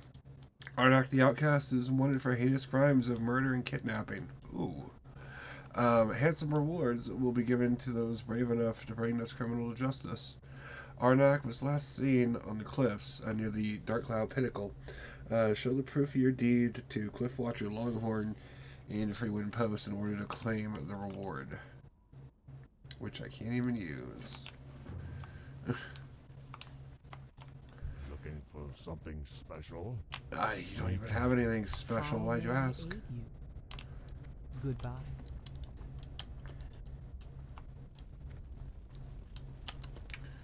What you got? I have just the thing for you. No, you don't. Okay. Get rid of that. Okay, we'll do that. Get the egg. We'll go see the Wind Riders, and then we'll go up and kill Arnak. Knowing what Be you're easy doing enough. is absolutely outrageous. The reason we pay for this game is to become walking encyclopedias on anything and everything to do with it, whether or not it has been released or not. Walking encyclopedias on anything and everything to do with it, whether or not it has been released or not. As you very well know, every change made to World of Warcraft is absolute and cannot be reversed without the use of powerful, earth-shattering sorcery. Therefore, we would suggest that before Blizzard engages in any more of this terrorism, that they consult our experts as to any and all possible game changes immediately. If they want a more permanent solution, they suggest allowing the players to update the source code of the game as they see fit. This is sure to work. It's not here. On us to comment on just WTF Well, they were fuck. doing, Blizzard President Fred What's-His-Face gave us the following message. God damn. Okay. And that's just what exactly that meant. There was a scuffling, what appeared to be some kind of physical struggle, the sound of shattering glass, and a readjustment of the microphone. The real President, Fred What's-His-Face, then gave us the following message. We are sorry for any inconvenience that any change made to the game which involved Blizzard in any way, shape or form and affects any aspect of play may cause to the paying customer. We assure you that we have the work experience guide chained to the desk, working on new exciting changes that require little thought or effort from our customers and do not change the game for any of them in any possible fashion. We are aware that offending our customers' Okay. playstyle and changing a game that rightfully belongs to them alone is now punishable by decapitation under new There better be legislation. another one down here. So we will be doing our utmost to comply with these new laws. Until such time, please accept complimentary bouncing bright-coloured balls as compensation. Whether or not Blizzard's distractionary tactic involving bouncing brightly coloured balls will succeed remains a mystery. We shall be keeping a close eye on bouncing brightly coloured balls. At least I wasn't a rogue. This has been Nupcake News. Good night. You're listening to the podcast and archive of Blue Please. You can listen in live on Sundays at 17:30 GMT. That's 12:30 Eastern Standard Time with a lively musical pre-show kicking off 1 hour beforehand. If you like WoW Radio's productions, then make sure to dig our shows at dig.com and check out our website at www.wcradio.com. Ladies and gentlemen, do not be alarmed. A cynical grit has been allowed on the air with a microphone. You will listen, or the kitten we have hostage will be forced to fight a giant badger. Ladies and gentlemen, this is a Okay, I guess I didn't see one down here. Weird. Wow. Radio.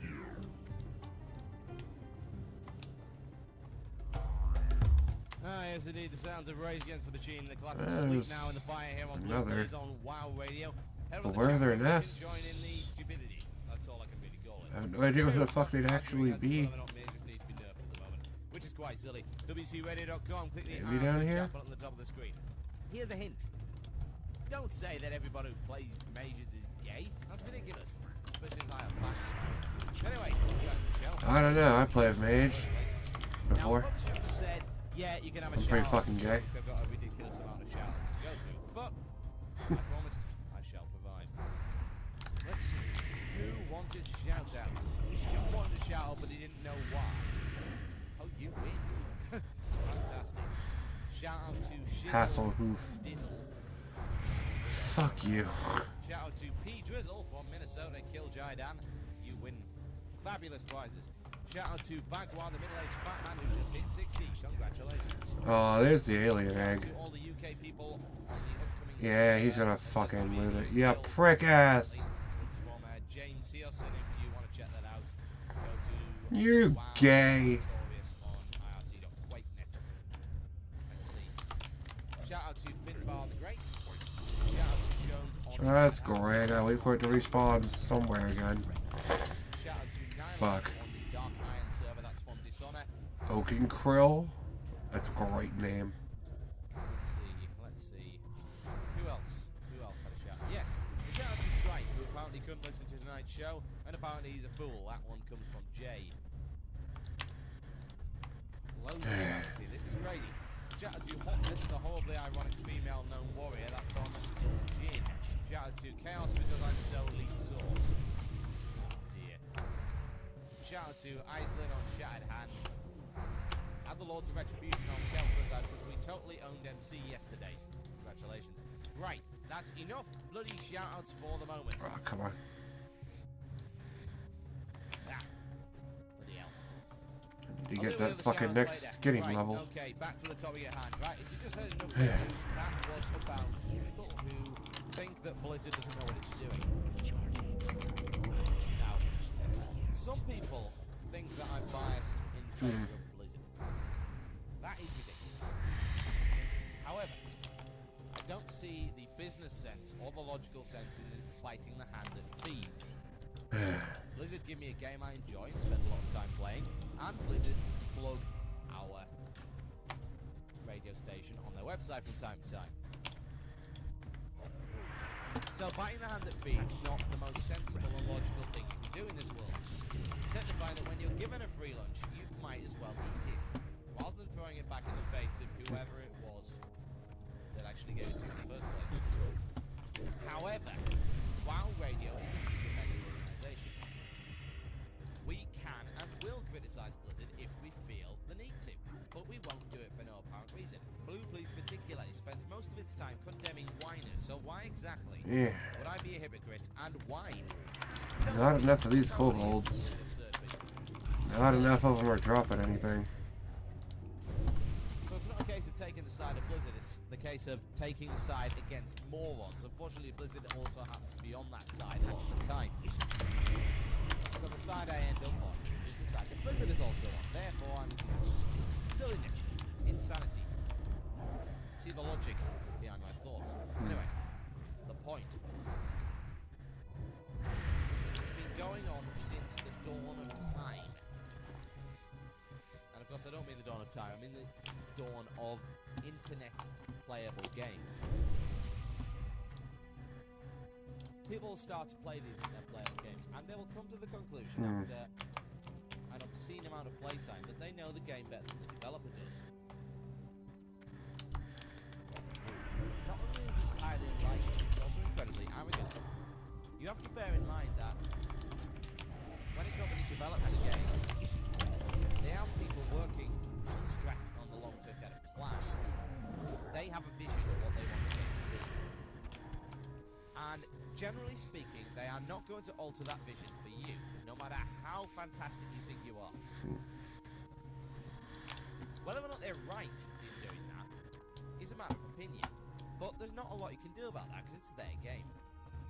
I think that's a fair enough thing to say. Now, that doesn't mean that Blizzard or any other company involved in a game which is patched continuously and progresses and evolves from one stage to another is unaccountable for its changes. No. Companies make mistakes. Often. Sony Online Entertainment, a massive prime example. Made mistakes in every single game it's ever produced. Some of them almost game-breaking. Does it mean they were wrong in making the change in the first place? Yes, of course they were. It was a wrong change. Does it mean they were wrong in believing they could make the change? Oh, look at that. It's a bot. Games companies do have So rights fucking to obvious. make changes to their own game. No matter what you may say, what you may think, they're gonna do it. Often they will never call off a planned change. No matter how much people shout about it. For instance, bear in mind, recent patches have had bugs in them. And Fucking they bots. prematurely. Arguably, prematurely when they should be. Now, you've got to look at it from Blizzard's perspective here. Look at it from your standard player's perspective, and you'll see, OMG, Blizzard are 10 noobs, whine, blah blah, I'm quitting, except I'm not quitting. I'll just say I'm quitting. Not an attention whore, you know, like I don't know people what that's on my about. journal accounts and say they're going to kill themselves every day of the week. Just get on with it, for God's sake. Take the Linkin Park CD, snap it in half, and remember, Timmy the Razorblade says, down the road, not across the street. I think I'm going to hell after that comment, but never mind. Let's get on with the show. That's what your How far? Yeah, it's not very far. Look at Blizzard's perspective. They have a company to run and an online game which they must maintain. Yeah. People leave this game every day. Ah, fuck. And one of the reasons for that is they get bored. This is inevitable. Absolutely inevitable in every single video game ever devised by man. Yes, even Legacy. You will get bored of it at some point. Now, the idea behind the MMORPG is that you've got to have a constant subscriber base, otherwise it fails. It fails on a financial level, it fails on a community level. You take a massive outlet into an MMORPG, what is it? A subpar role-playing game. So you've got the problem. How do you stop people from leaving? You add new things. How do you do that? With patches. What happens when you delay patches? More people leave. Business perspective. So, you're Blizzard. You have a choice to make. Do you release a patch with bugs in it? Or do you delay the patch? And potentially lose players who don't know the game. It's a toughie. It's a catch-22. You're damned if you do, and you're damned if you don't. An unfortunate position to be in, but the position that any MMORPG developer is put in every day. Can I feel sorry for Blizzard. No, I don't. Because Blizzard Man, make a lot of finally, money. it's up Their there. idea is to make money from selling. Yeah, I just gotta get up there. We must swallow what they provide, whether it be tasty or otherwise. So it's not a case of feeling pity for Blizzard. It's more a case of feeling pity for those who are incapable of understanding the perspective of the company. And this has been made very apparent indeed by recent changes to Warriors proposed in the new patch. Oh dear, and oh dear. 33% nerf to defense. Did that annoy people? Oh yeah. Absolutely. Warriors, obviously. Warriors are the ones who use defense gear. Bit of a generalization. I'm sure there's some other people that use a vocal warning. I don't know, maybe a feral spec druid. But in general, Warriors got all the defense gear. A lot of guys in my guild use defense gear. They found it to be the most efficient use of stats. It was the best stat for tanking. Understandably so. There's an egg. So it comes down to a question of who knows best. Is it the community? Is it Blizzard? Is it neither or both? Well, Fundbot, one of the community managers on the European forums, posted an explanation about why the best stat was low or is going to be low. This is the explanation apparently that was given by the developers. I'm going to read this out for you if you haven't heard of it already. I quote, "The reason defense was reduced is because it was more powerful than originally intended. It is still the best stat to have if you are the primary melee damage taker. We are confident that tanking will not become significantly more difficult for warriors than it was before, nor do we feel that keeping tanks alive will become increasingly more difficult. Each item in the game has had stats points associated with it in a budget system. So apparently this is how they create their items. They have a budget, and they can't go over that budget for, say, a blue in comparison to anything. Before the change, defense was going over the allocated budget. Because of a miscalculation on our part, which led us to believe the stat was worth less than it really was. By lowering the defense stat on all items, we have brought the stat value back to where we want it to be. Key words here. Where we want it to be. We want it. Strategic design plan. In regard to raid encounters, we will continue to watch them closely and make adjustments as needed. I mean, making raid encounters more manageable from a gameplay standpoint. We do not feel the defense change is going to make a huge difference. Weird. All I ever use are wands, and even after I level, it still doesn't like max itself out. Damn near automatically. Odd. So what you have here, an explanation from the developers. Firstly, I would be thanking the developers for actually giving you an explanation. It could be the work experience guy being sick.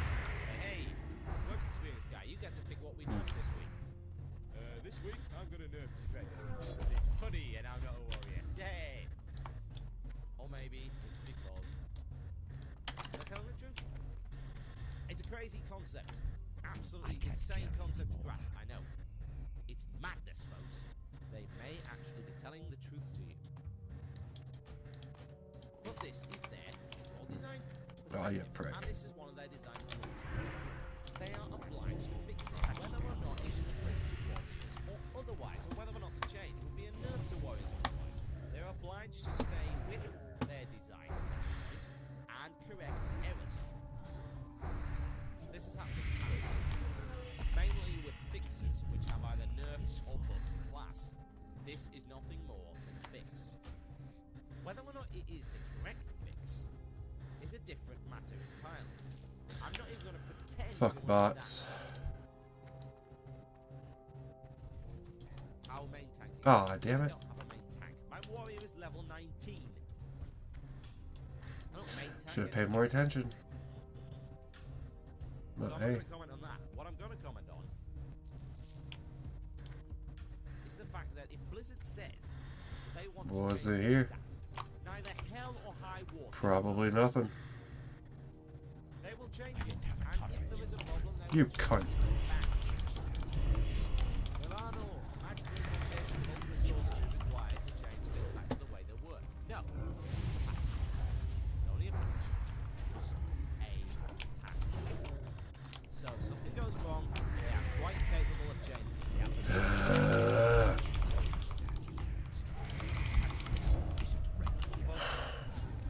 Why can't we grasp the simple fact?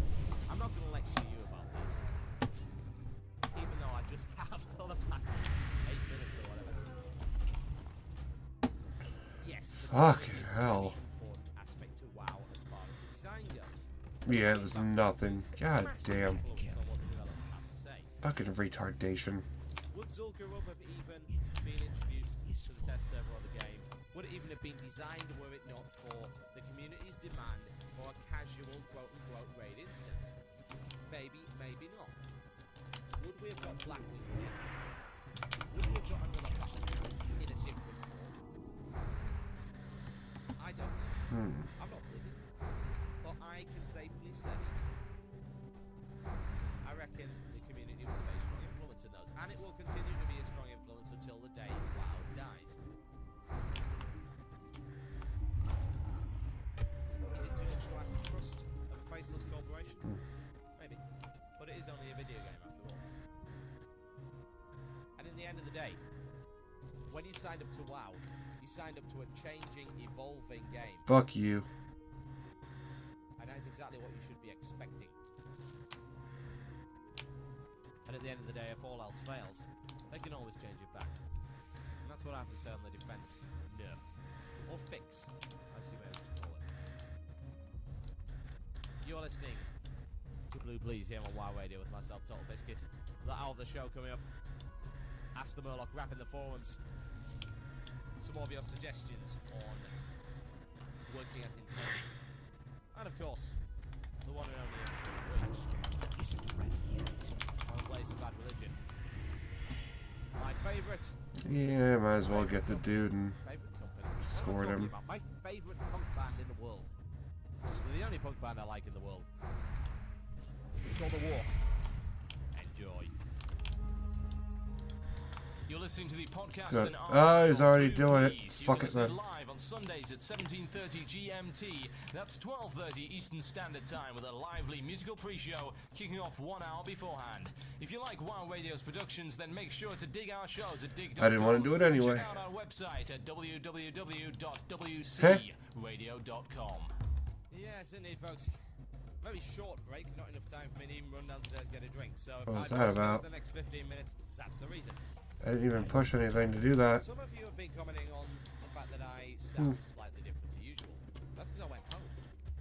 And the problem with me is, well, I have many problems, some of which I'm not going to talk to you about. But one of my problems is I pick up some very easily. And I went home to Newcastle after living in Leicester for about 2 weeks.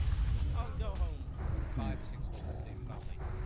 But when I go home to Newcastle, I pick up the accent in a couple of days.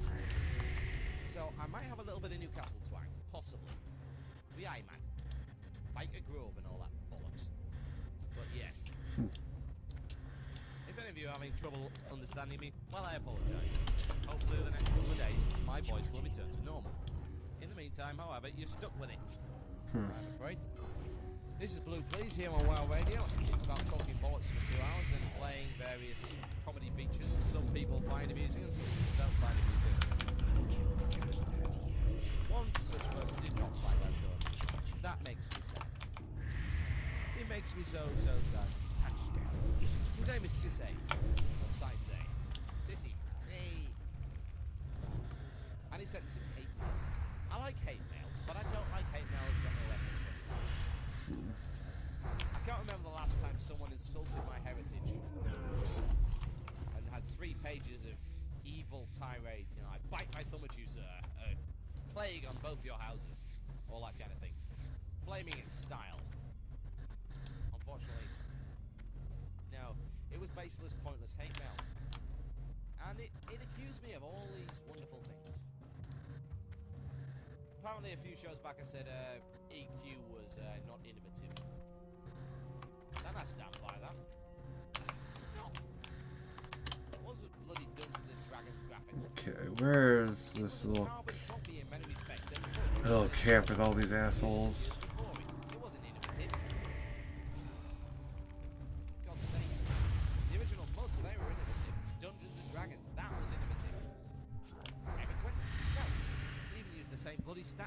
Okay. Also, various other comments. Have you were saying all these amazing things? Have you ever been into Molten Core, Blackwood Lair? No, I didn't think so. Yeah, I've been to Molten Core quite a few times. I know quite a bit about Molten Core. I read a lot about it. I've done some encounters very well, but it's been some big encounters. You know, I've been quite good. But then again, when was the last time you actually heard me talk about Blackwood Lair? Or Molten Core for that matter? It's like complaining that the person is fixing your car. Not well versed in carpet fitting. No, Blue Please is about talking complete bollocks about various things, often about the stupidity of the community, and apparently I'm not allowed to do that either. It's mean Trapped you. and unreasonable. Yeah. Car. He named his cat Car. Idiots within the community, idiots that ruin this community. Don't pander to them. Don't be sorry for them. They're morons. They ruin your gaming experience. When you go in a game and you get something ninja looted from you, or someone spams your yell, or your trace after a bunch of kills, think about who you really should support. So, I want proper hate mail. Insult me, properly.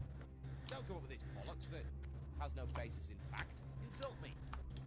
themorlock@gmail.com for all your hate mail needs. And of course, for our working as intended section today. It's working, yeah, it's working as intended, baby. Oh dear. So the idea of working as intended this week is we wanted to know how would you progress a character group, as we'll call it. Not the character class, the character group of casters using items in the way that Melee has progressed with Alterac Valley rewards, the honor rewards, and so forth. Yeah, I can get a quest. Now, Marco also knows that an interesting equipment bonus might be something that would allow X percentage of spells to be added on top of the base damage/heal. This would buff casters both against instances and PvP. So if you had an item with the equip bonus or something in the likes of equip, it has a 2% chance of doing 5% more damage spell. Turned out fine.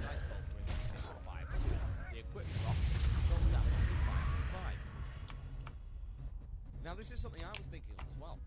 The idea of caster proc. Now, caster procking exists in a very limited fashion. The Netherwind kit, for instance. If you are full Netherwind, can I remember myself? Well, I can access Thoughtbot to tell you. But this is a chance on cast bonus. Netherwind again. Blah blah blah blah blah. Yeah, well.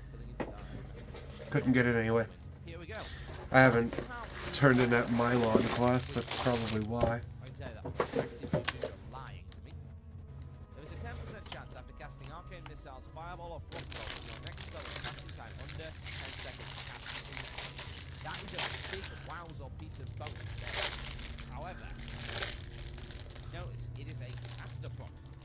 It is a caster proc brought on by equipment.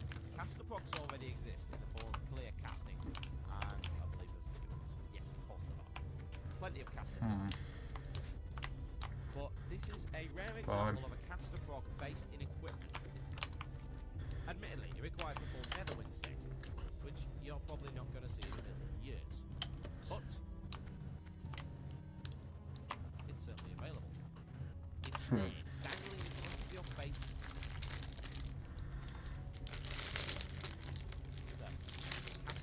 Based on equipment. Yes, I agree. No way exists in the Netherwind Regalia. For instance, the Dark Moon Fair card has one. Not very good, but it has one. So that's a reasonable idea for progressing the caster class through the medium of item. Ah, there they are. Do we have anything else? A random idea, here we go. James Neal, also known as Marcia, from comes up with what he calls... Probably wants me to do the Panther one. Why did Blizzard not follow from Diablo? I am the only survivor from... What? Keep it real. I am the only survivor from our caravan attacked by the Centaur. A rare yet mighty panther is guarding my best gizmo, which is around his neck. Ha! Even the Centaur tremble in the presence of this ferocious beast. Here is the key to the cage. They took everything there but left him alone. Slay this beast and bring back my hypercapacitor, and I shall reward you. The wrecked caravan is just north of here. Have a good one. That sounds... fuck me. I am the only survivor from our caravan. Shut up, you just said that.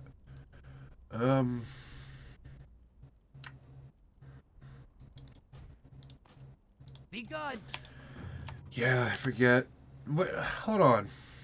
Why is there a fucking keyring? Why is there a keyring if the key ain't gonna go on it? Oh my god.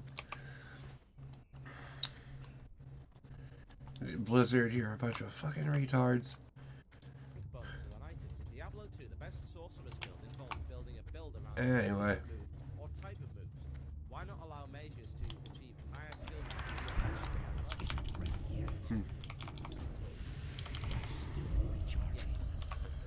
Not a bad idea. So what you're basically It's only level 30 though. collect a set of equipment which will allow you to, say, take fireballs, which will be more powerful, have a bigger dot on it. It's not just a case of more firepower, it's a case of perhaps a slight decrease in casting time, maybe a little bit more range, more damage on the dot, a longer kill effect on a block. A very good idea. This is the kind of thing we're looking for on this week's Work as Intended. We want your ideas. How do you progress the caster group of classes by using items beyond the usual plus damage? Yeah, might as well. Yeah. Now, Jamie Wynne Stanley comes up with this idea. Well, a one item that doesn't get looked at as much as the one, it could have a chance on hitting villages. I can't attack that target. So, again, procs on wands. Interesting idea. Never seen one of those before.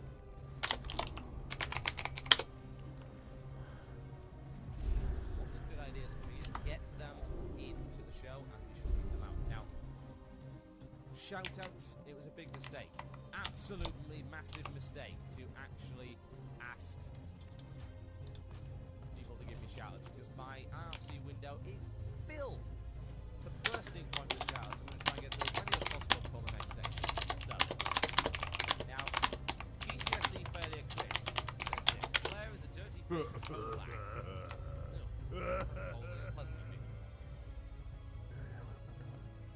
I'm not going to be insulting people over the radio very often, so that is the one and only time I will ever slander someone on air. Right. More shoutouts. More shoutouts. Loads more shoutouts. Right, all the horde on the European server of Blade Fist. This one goes out from Oxmate. Keep up the good work and gank the alliance. Come back. Woo. Woo indeed.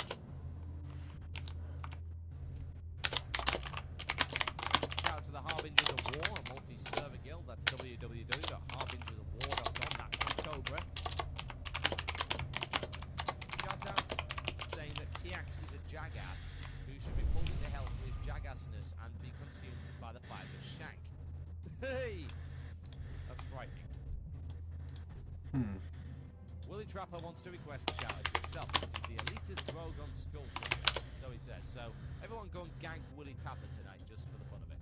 Shout out to Night Viper in Gloucester who will they're BOP. the archive when he wakes up. That's from Core6, who is reaching level 31 in WoW at the moment. Oh, fuck. A shout out to Super Cow.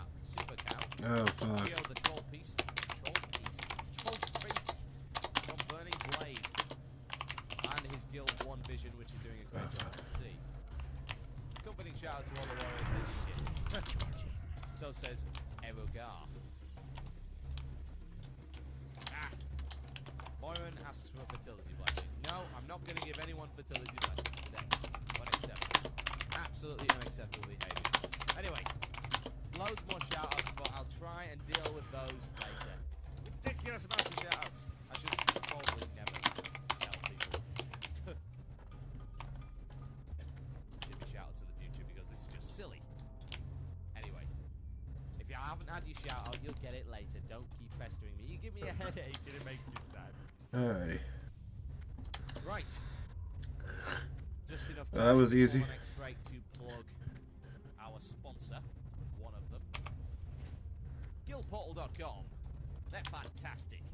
If you go to guildportal.com, you will instantly have hot women attracted to you. Well. Yes, you will. They will come Hopefully into they your get it. room as you listen to this show. Yo!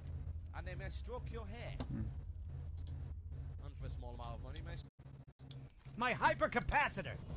This will keep me busy for a while until I can figure out what it does. Be good! Bro, you don't even know. Fuck off. Holy shit. Literally doesn't even know what his own fucking thing does. Oh, wow. Okay.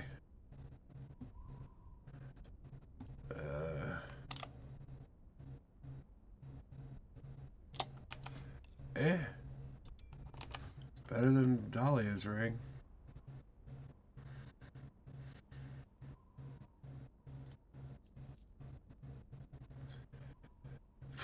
Okay. Let me just send some of that leather off to my rogue, have him sell it. stroke other parts as well. Use that to buy my fucking mount. Lots of hot women. If you're a female, then hot men will come into your room and do exactly the same thing. And here's something nice about Guildportal.com. For every subscription and subscription renewal, Guildportal.com donates $1 to the Food for the Hungry and other humanitarian organizations. Fantastic. So you can subscribe to Guildportal.com, the leader in guild hosting, and you'll be doing something for the starving children as well. Fantastic. You can be like Bruno from YouTube. Brilliant. So yes, Guildportal.com, the leader in guild hosting.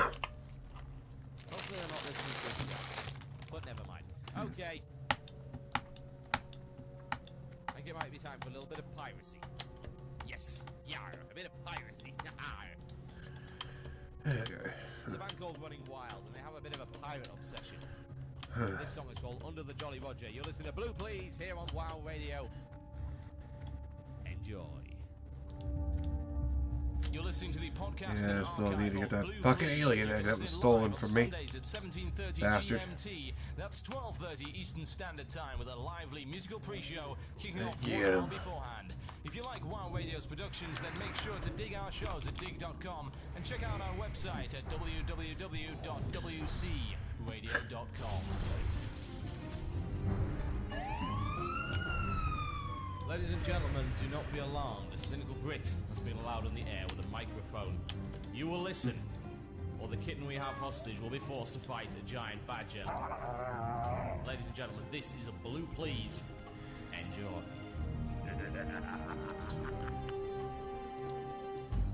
Wow. Alright, get it. Oh yes. The sounds of Running Wild with Under the Jolly Roger. Fantastic. Yes, it is pirate. If such a thing exists, it does exist. It's that. It's Easy. fabulous. Right, you're back on Blue Please here on WoW Radio. Something seems to be confused. There is a small Warcraft chat room and complaining about Blue Please or whatever. No, you want to complain about the show, you need to be in WoW Radio. That's hash WoW Radio for the Europeans, pound WoW Radio for the Americans. Get there, you type /join hash or pound WoW Radio. Okay. That's where you need to be. That's where everyone else is. If you're not there, you're uncool. You're uncool. Really. Anyway, I just posted in the channel, and for the benefit of those not in the channel, and of course, in archives right now, know how many shoutouts I actually have. I posted a screenshot. If you want to see it, go to http://www.uploadit.omfghacks.jpg. Premium1.uploadit.org/totalbiscuit/.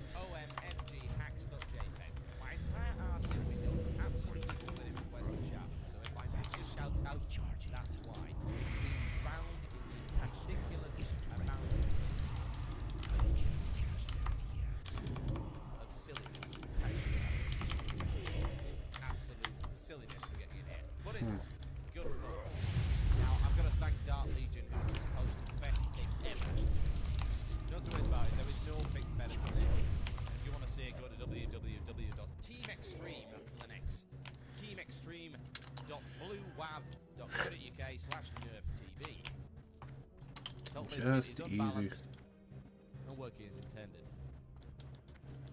Now, a few more shoutouts to get out before I get back to what I was supposed to be doing, which is discussing like so, yeah. Shout out to Lucky. all the Horde from Gangting. Oh no, the Horde he Gangting gadget attack on the EU server Zenadar. Evil, ganking, evils. Ugh. Evil gankers of horrible doom. Level 33. Yeah, no. Shout out to Night Demons Guild, the Extreme Alliance on Dragon Blight. Too many shout outs here. Give me a headache. Let's see. Shout out to Turazi, the elite sorcerer of Tibia. That's www.tibia.com. I seem to recall that from the game. We can't advertise our games here. We love Blizzard. Also, Bill will tell me. Shout out to Nimis, the tally leader. Whoever he may be. Damien says, Shamans aren't in by you, just some sticky out tongue smiling. And apparently GCSE failure Chris needs a fertility blessing. He got kicked in the nuts by Hope and Claire. Yeah. How incredibly unpleasant. Damn. Okay. Get back to what I'm supposed And yeah, Which you is a could shout, stay there. funnily enough. I can't do shout-outs all show. Don't although it feel would like be it. Nice and easy. I'm going to talk about things that supposedly matter. Now, we were talking earlier about who should have the final word on balancing and who should be listened to when balancing becomes an issue. Is it Blizzard? Is it the community? Okay, disarm the warlock. Yeah. Ho, ho, That fucking works. Idiot. And this has come to the fore in the latest nerf request, and that's to the Blessing of Salvation. Those who do not know, the Blessing of Salvation is a paladin ability. I don't know much about paladins. I don't play Alliance. I have a pal, he's level 9. I don't have... Yeah, I'm not gonna go over there and jump. But, Ain't worth it right now. as we said, my favourite composer used to come up with a lot of very sensible things. That's the explanation. He said this, Blessing of Salvation is an interesting spell. It's completely and totally meaningless in PvP. It's a soloing paladin. It's a minor at best improvement in a 5-man PvE encounter. For a raid encounter where aggro managers can determine the outcome of a fight is an extremely powerful, advantageous spell. So, Blessing of Salvation. We're looking at a fade spell. Look it up just so I know exactly what I'm talking about before. Blessing of Salvation. Well, give me my blessing. Post a blessing on the party member, reducing the amount of all threat generated by 30% for 5 minutes. That is awesome. No two ways about it. That is great. Especially for my spam fireman doom. It always keeps getting the aggro off the Okay. So, it's an action very handy. Very handy indeed. You pick raid encounters where, as Tiggle said, aggro management is the name of the game. So, back to what Tiggle was saying. He's saying that this is a major advantage in a raid scenario. Obviously, the one that's with the most trouble at the moment is the Black Glare. And what I've heard of Black Oh, he's 50. is a massive issue. People Nice. fight constantly because they can't manage all the aggro they're getting. And this is just for the bosses. This is the trash mobs we're talking about here. So, Tiggle Alright. Go and level up. and breaks it down to the issue quite nicely here. By the time I turn these quests in, I better level up. The Alliance have it, the Horde don't. And then we'll go do Oh, noes. Shimmering Flats quests. So much. And improving Just suffer through that the concept of balance. And for a little bit. no matter how hard I try, balance always seems to sprout a new head. Balance is like the Hydra that just won't die. Cut off as many of its heads as possible, new ones will sprout in its place. Balance is an almost impossible concept.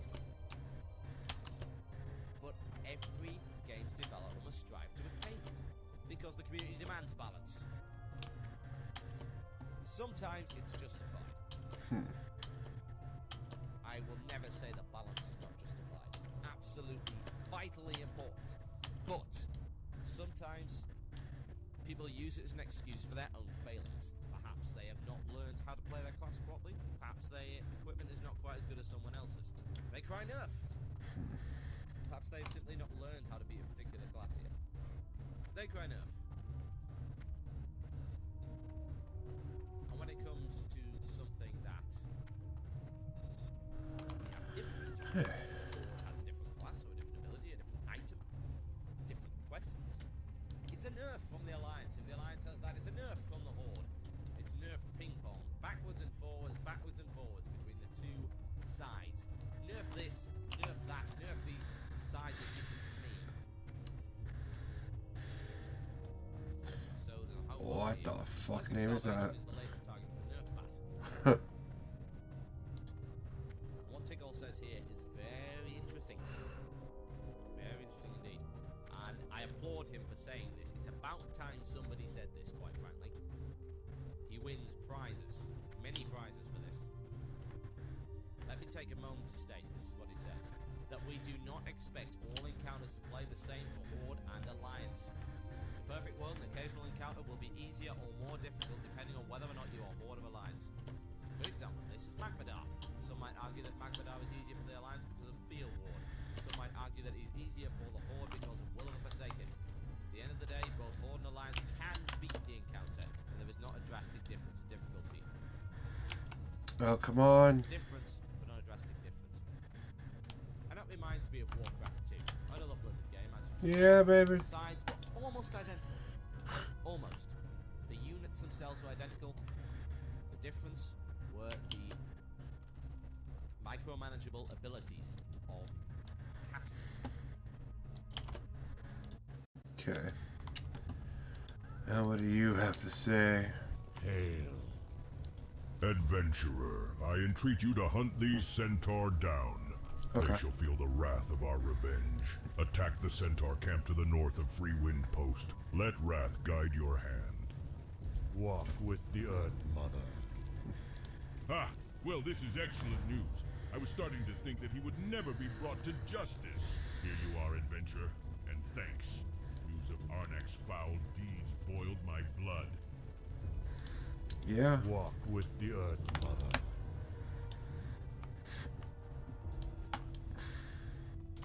Cool. So, yeah, I'll be able to do that too. Peace, friend. Perfect! With these eggs, I hope to take the next step to become a Wind Rider. Here is a token of my appreciation. May good hunting always shine upon you, adventurer. Okay. I don't know why I clicked through that so quickly. His loud voice actually startled me a bit. Didn't expect it to be so fucking loud. Holy fuck. And there's where it got interesting. Because people in Warcraft 2, I was playing Warcraft 2 back when it wasn't even Battle.net edition. I used to play it over a null modem cable. I used to do direct dial to another person's machine. As in paying local rates to play a game with someone. An absurd concept these days. Absolutely ridiculous. But we did it. Back in the good old days when entertainment was bland and offensive. So,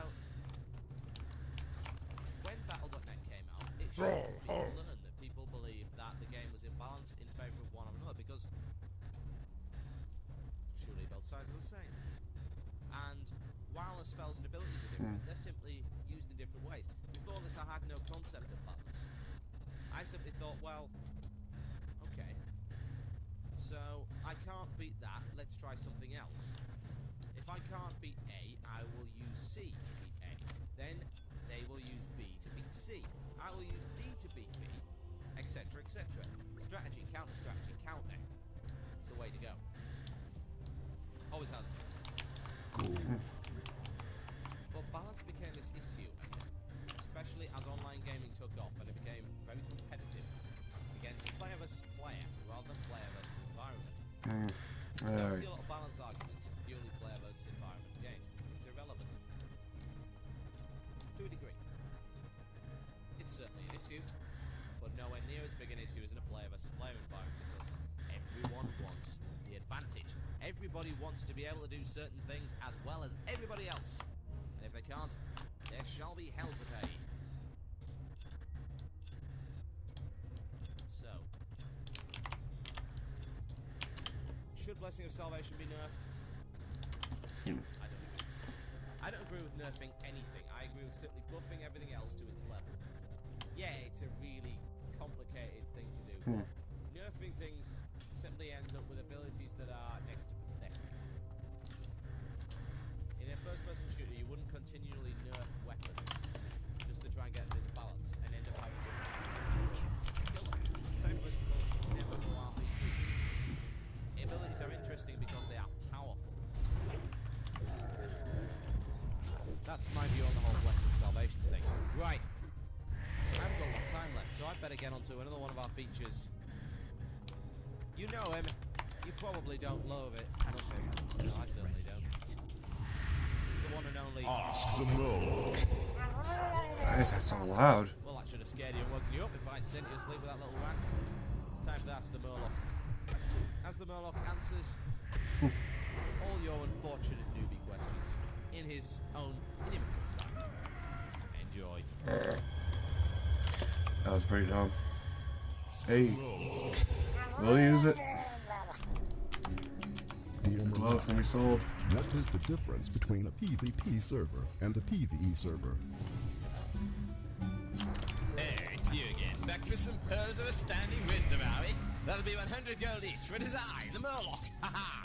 Come to take tribute to fruit baskets and tasty puppies for tonight's banquet, yes. Now to the matter at hand, yes, the question. The differences between a PvP and a PvE server are obvious to even a brain-dead imbecile like yourself, who's clearly not read the freaking manual. Player versus player is filled with witless, gibbering morons known as PvPers. They whittle away their ultimately pointless little lies, blithering about how they pawns are. All 10 noobs with their Uber kit and attempting to initiate courtship with any female avatar in sight. PvE servers are reasonably similar to this. However, they are filled with so-called care bears who spend all day hugging and cleaning up after each other. Their pastimes include flower arranging and maypole dancing. There's also a third kind of server called RP, or role play, where they send the players too unstable to play with the rest of us. Next one. But they dress up as animals. Fuck. Okay, yeah. Fools. Next one. Level up. Dear Murloc, I bought a cat as a pet. Can I name it? Or is it only the warriors who can name their pet? Oh yes, you are correct, my misguided young chap. Only warriors can name their pets. However, the problem is not your class, it's that everyone, including members of the animal kingdom, hates you. Perhaps if you dealt with your body odor, smartened up and stopped that disturbing twitch you have in your right eye, you might get somewhere. Once you've mastered being in the company of animals without them running away in terror at the sight of your smelly face, then you can move on to other creatures, such as females, and by sheer balance of probabilities, at some point in your life you may get the chance to breed. At least, you would have, had the Murloc not poisoned your cheese sandwich. You have 6 hours to live. Okay. Ask the Murloc. Dear Murloc, I'm a mage and I want to know how to use spears. I've seen loads of mages with spears like Rod of the Ogre Magi. How do I get one too? My dear, that is a simple question with a simple answer. Yes, they are using a well-known exploit known as OMFG Weapon Hacks LOLs, which allows them to use any weapon they wish, including this so-called rod. To enable it, you must go to your character select screen and delete your main character, so you can recreate it in Super Hacks mode. Push your down cursor key, your right cursor key, and then your down cursor key again in rapid succession, and then press the A button. That should enable Super Hacks mode and allow you to use spears. Now I must be off. My good friend Fiskard von Dingleberry is coming around tonight for a spot of tea. It is a perfect opportunity to beat him senseless with a shoehorn and steal his wallet. Till next time, fools. At least that incentivizes using it. You're listening to the podcast and archive of Blue Please. You can listen in live on Sundays at 17:30 GMT. That's 12:30 Eastern Standard Time with a lively musical pre-show kicking off 1 hour beforehand. If you like Wow Radio's productions, then make sure to dig our shows at dig.com and check out our website at www.wcradio.com. Ladies and gentlemen, do not be alarmed. A cynical Brit has been allowed on the air with a microphone. You will listen, or the kitten we have hostage Is it just will be all forced to wind fight chasers? giant What badger. the fuck? Ladies and gentlemen, Dude! this is Blue, please enjoy. Okay, there's a scout. Goddamn. What the fuck? Wow.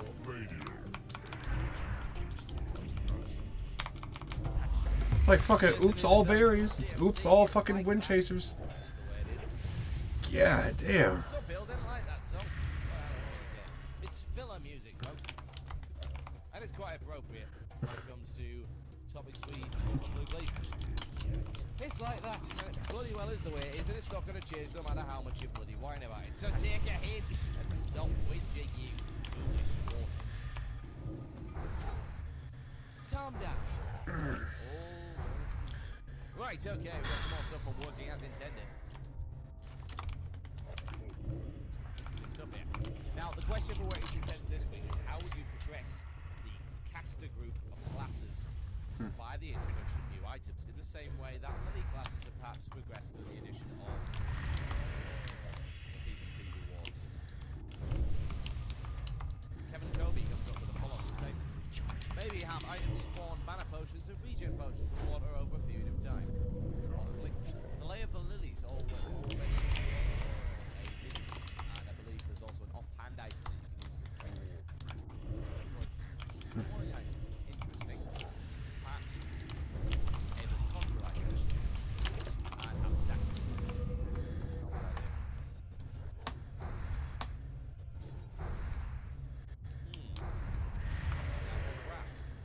says this. How about a new spell can only be obtained by the use of an item instead of a new spell at a talent point if the item is used? Ooh, risky ground there. You see, especially with mages, you will find that they've quite carefully balanced the talent trees. For instance, you cannot have an end tree talent and presence of mind. Can't be done, it's not allowed. Unless, of course, you go full arcane. I would love to have some super presence of mind. That would have been highly unlikely. The ability to instant cast a 1% crit chance pyroblast. Unfortunately, I think Blizzard sort of thought ahead there. But we know that's a silly idea. It can't do that. So whether or not adding talent points to items is a good idea, considering that balance issue is. Oh my god, more fucking wind chasers. The ability to Oh no. talent slightly above Okay. allowed maximum rather than adding new talent points entirely. Now, Panda comes up with the old chance on spell hit effect. Yes, I agree with this chance on spell hit effect. In fact, I think it's probably the best way that caster items could go in their current shape and form. Chance on spell hit. We've got chance on hit, why can't we have chance on spell hit? We already have it in the form of clear casting and in the Netherlands Regalia set. And possibly the other set that out. These effects exist, but they're not on items. There are loads of procs on these weapons, but never on caster items. Why is that exactly? Perhaps it's time to introduce those into the game. That would be an interesting way of progressing the character class. You could, for once, build your build around your weapon setup instead of simply using your weapons as a way to buff up your hit or your spell damage, which, let's face it, is the way that comes to use right now. Right. Very interesting suggestions. You have another 25 minutes of the show to get suggestions in for working as intended. Listen to the archives, you can't do it. I'm afraid. What did he hit over there? No, won't be allowed. All next week, which of course will be Sunday.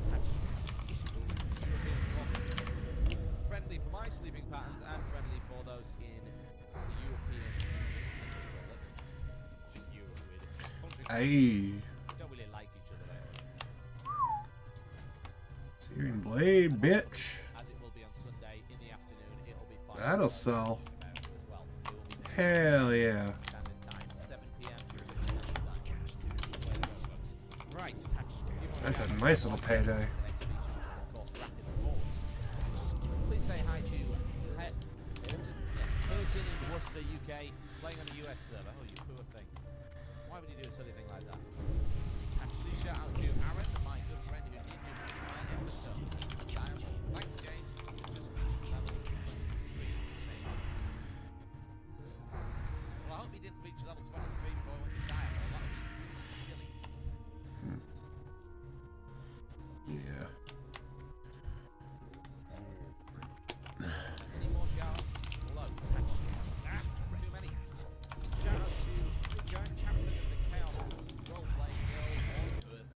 Episode's basically over.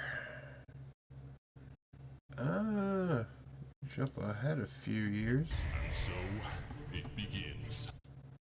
Chatter, chatter. They talk and talk and talk and nothing happens because all they do is complain. Thankfully, you listen to Blue Please here on cynicalbrit.com with myself, Tonal Biscuit. The date today is the 3rd of December, God. 2010. I remember when he launched that site too. It's 4 minutes past 8 because I'm fashionably late. Little child. 9 Central European time. Yeah. And it's also 4 minutes past 3, I believe, on the east coast of the United States. And this is Blue Please live. Unless, of course, it isn't. In which case, well, deal with it. That's what you get for not showing up to the live show, folks. If you want to be in the chat room, if you're in the live show right now, it'd be a good idea. We're on IRC today, irc.quakenet.org. # or pound Cynical Brit is the place to be. If you wish to discuss the show and chat along with fellow Cynical Britonians. Cynical Britonians. They're a very high points army. We'll have a fantasy reference. No one gets it. What have we got coming in for the show today? Well, it is the last show before the launch of World of Warcraft Cataclysm. So the theme of the show today is Good Riddance, Wrath of the Lich King. It is indeed. After 2 years of mostly bad content, with a few exceptions, looking at you, Ulduar, then we are finally rid of the nonsense and should hopefully be going on to a much better expansion. Yes, it is indeed what I would describe as the Renaissance after the Dark Ages. It's an accurate way to describe it because that is exactly what it is. No. It wasn't, and it isn't, and it won't be again. Improvements as well. Improvements are pretty awesome. Improvements, on the other hand, are even better. You're getting both in this expansion. Pretty much everything you could possibly want or desire. Whether it be leveling content, whether it be raiding content, whether it be dungeon content, whether it be PvP. We'll get it. Whether it be the way that classes are designed, whether it be the way that talents are designed, whether it be the way that we just needed a couple more races to make things a little bit more colourful. That's what you're getting, folks, in World of Warcraft Cataclysm. Okay, I need You've scouts. heard me go on for a very long time about Where the fucking scouts, everything I could possibly describe, and everything I've had the chance to play within the beta.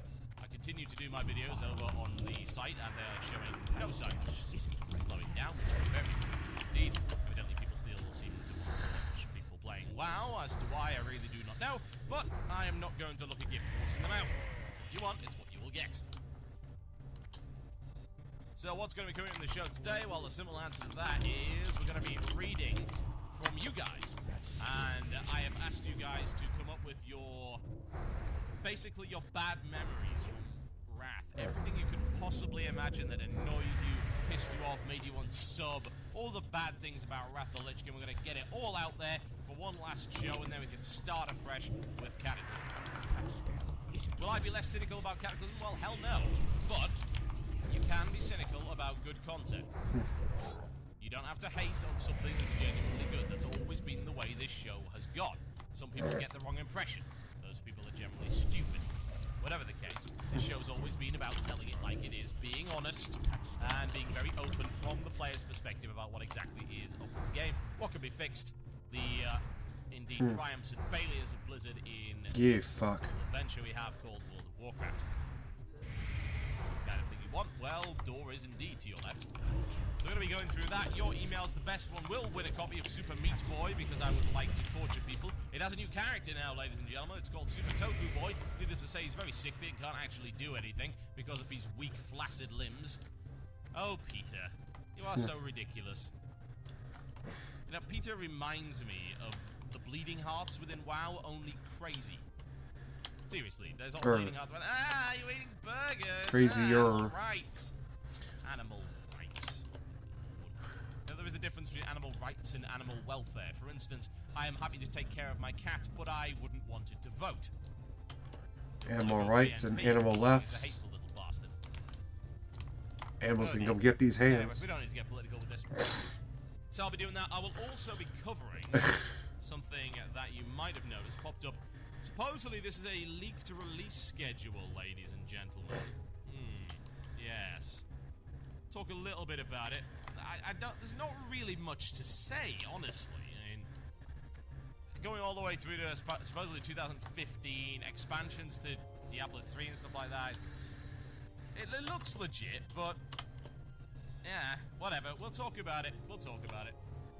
I don't see why not. People have been asking for it, so I'm sure we can discuss it to some degree. No alien egg. I'll tell you what I did find interesting. Please be over here. WoW Mobile. Oh yeah, actually, I suppose. Yeah, I know what that reference is. Yeah, that makes sense. Anyway, we'll talk a little bit about that. Please. It'll mostly be driven by your emails today. I mean, I'm honest. I'm totally fresh out of things to say. I've been talking about Cataclysm for months now. Thank God. What is there left to say about Cataclysm before we actually get our hands on it and see how it plays on the live servers? See how the leveling content ends up working out in a non-beta and live environment where things are being changed, where there are massive sweeping alterations coming in with patches when we're talking about future content and how long the content is actually lasting. These are things you've got to bear in mind, folks. These are things that were always very, very important within Wrath and indeed more often than not ended up failing. We're talking about things like the massive gaps between raid content. Stuff like that, you know? That's bad. So very horrible. So many things that actually ended up being the subject of many tirades on this show. And then, of course, the way that the design philosophy of Wrath actually worked, more to the point, and the kind of player it created. You know, I don't think I've ever been more embarrassed by the player base of WoW as I have been in the last couple of years with Wrath of the Lich King. I think it has genuinely turned people into soft, flabby crybabies. No spine, no guts, and no testicular fortitude. Hey, that, testicles. quite frankly, is sad. If only they had a priest to cast power word testicular fortitude on them. But they didn't. Okay. Well, what do you have to say now about these Centaur? What brings you here? For my gratitude, this is for you, adventurer. Be careful. That wasn't much. Adventurer, you have served us well in the past, so I now entrust to you an important mission. The Grim Totem clan is up to something secretive. 3 agents of unknown origin were seen visiting the Grim Totem over the recent weeks. We discovered that separate chests in Dark Cloud Pinnacle hold these guarded messages. Adventurer, if you succeed in this dangerous mission, I will reward you in kind. Go in peace.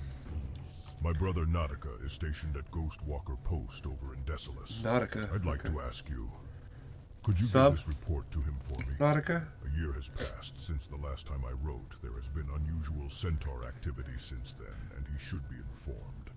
Journey to Stonetalon Mountain north of the crossroads, and then head west into Charred Vale. From there, head south into Desolus. There you will find a road going south to Ghostwalker Post. Yeah, I'll do that eventually. I gotta go down to Desolus at some point, so okay. Peace, friend. Yes, finally, the mysterious egg has finally been delivered to me. Now let me take a closer look at this. What is this? If I did not see that with my own eyes, I would never have believed it to be true. Vengeance has come to Thousand Needles! Adventurer, you must act quickly. Go now and seek out Motega Firemane. He is located at Whitereach Post, just northwest of Freewind Post along the road. He will know what to do. Why? I don't wanna. Killed a puppy. What the fuck? Arcara. Whatever the fuck. Right. What brings you here? Bullshit.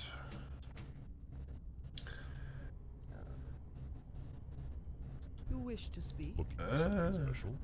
May the eternal sun shine. You can have that.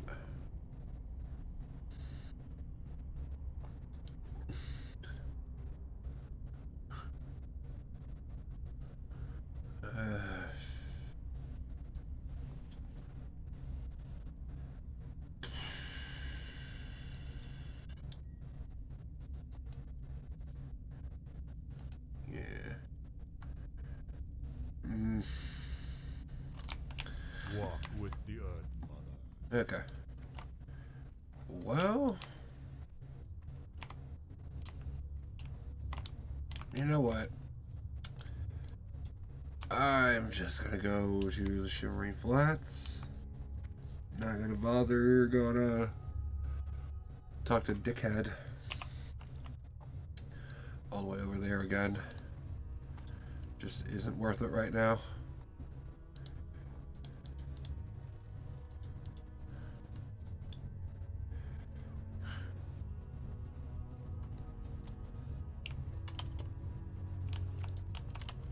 Definitely don't want to do that right now. Can pick that up later. No, I can pick that up later. And that as well.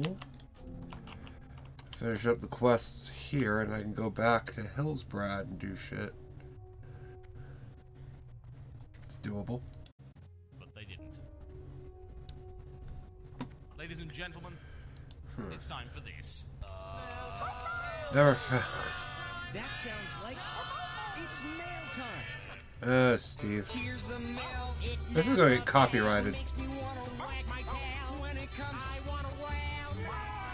I'm pretty sure. Yes, indeed, folks. It is the mail time. It is the time where we read the mail. This should not really surprise you. You know, I'm half considering changing all this stuff around for Kata. I actually have some new pictures, you know, because, you know, for the last 2 years, well, I say for the last 2 years, since I moved over to this website from Wow Radio, my icons have all been Lich King, stuff like that. I've got a couple of new ones, and they're pretty neat. I'll be changing things over there. I'm considering doing a few changes to my drop-ins. For instance, I might have Deathwing sing the mail time theme. I think that's a possibility right there. Yeah, we might.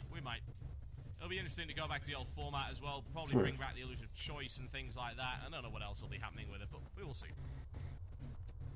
I don't really have any plans for it, really. Just keep going the way that I'm going until people stop listening to it, which at current rates doesn't seem to be happening, but hey.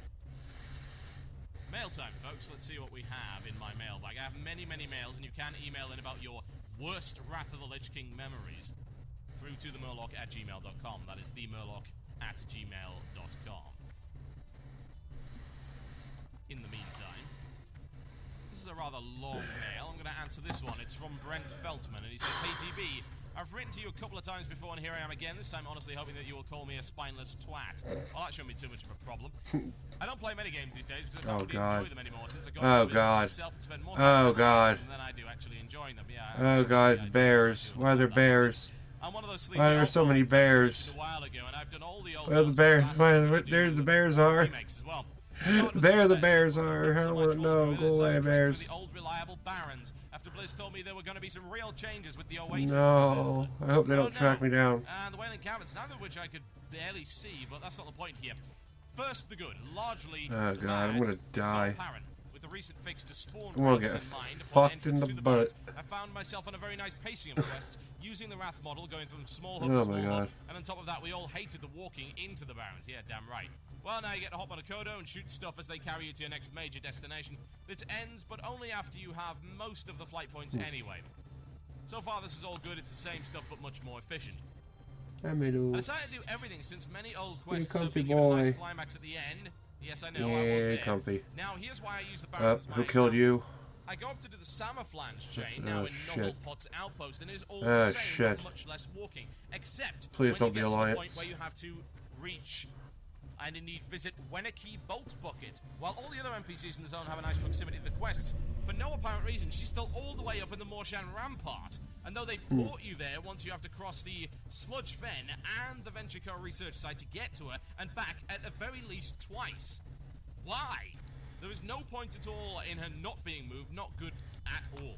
Now, some of you are probably thinking, well, we have a Shara now, why would anyone care about the Barrens? Well, from what I saw, the Barrens is extremely efficient. I would wager that you can level there faster if all you want is the easy XP, rather than a Shara. No matter how good a Shara is, If I do it on all my characters, it's going to get old. Yes, indeed. Hi, Variety is how are very, ya? very important. It's always good to have alternatives as to where you level, folks. I have a package Point for an being, old my initial customer of thought mine, is a that if I dwarf gave named feedback Emmett on such things, Nessingward. why would they No, even care? Okay, hold on. Good. You got my attention. Watch your back. Hey, with all the races they're running here, it's no surprise that a few mishaps happen along the way. If you look around the shimmering flats, then you'll see evidence of past crashes. Scraps of rocket car parts are littered everywhere. And those parts are worth money to the gnomes and goblins. They're always looking for more contraptions to slap onto their cars. So go out and get me parts. Bring me a heap and I'll pay you well. Oh, 30 is a heap. I make it my job to get people what they need, and the gnomes over there need a parts order filled. Their parts were shipped to Ratchet a week ago, but I haven't been able to make the trip. So, are you ready for some legwork? Go to Ratchet and give this parts order to Wharfmaster Dizzywig. He'll probably be at the docks. Do this for me and I'll have more jobs for you. Jobs, my friend, with serious profit potential. Hey, money. And we're not going to take that. We're not going to Stranglethorn. I have so many designs for our rocket car, so many, and I must try them all. I'm working on a new type of fuel, one that burns really, really, really hot. I haven't gotten the mixture Rocket perfect, fuel? but I think I know what you need. Jet fuel? The scorpions who Can't run melt the steel, though. shimmering flats have a venom with lots and lots of salt in it. It's very unique, and it's just what I need. Bring me venom, and trust me, our car Venom. will fly. Yeah, I'm going to get him Venom. Venom. Pleased to meet you. My brother is working on a new fuel for his rocket car. He's brilliant. He really is. So brilliant that I think that new fuel he's designing is strong enough to eat right through the car's chassis. I want to reinforce its fuel tanks before that happens. The tortoises out in the flats have very hard shells. I want to use them to create new tanks for our rocket car. Tanks that can hold my brother's new fuel. You look responsible enough. Will you get me those shells? Oh, bruh, why didn't they just make the fuel tanks on the planes on 9/11? Why didn't they just make it out of turtle shells? Oh my god. Off and away. That's not what I would have said. But, like... God, what's wrong with me? When it comes to racing, every bit counts. Whether it's a minor tweaking on the power output, like slackening on the tension coils, or lightening the weight of the frame, you have to take everything into account. We use vulture bones for a lot of the minor structural tweaks we make to our racers, which offer the perfect balance of strength and weight. Even better, it's easy for us to get more, as the salt flats are littered with vultures. Bring me some and I'll give you a good price on them. Street Gang's AFK. Glad I could help. Here you go, Street Gang.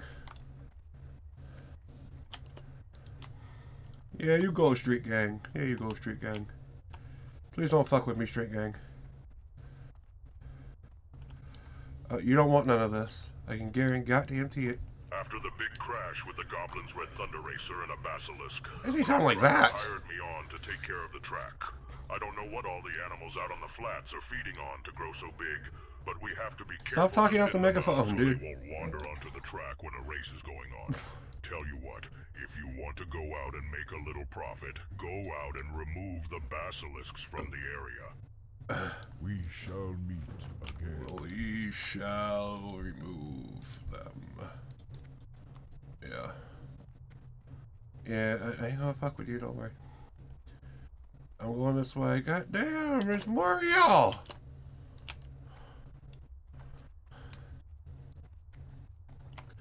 Is it Alliance time? Is it Alliance? What fucking... Is it like Adult Swim, but with the Alliance? Is it their time to get in the pool? God damn. I feel surrounded here.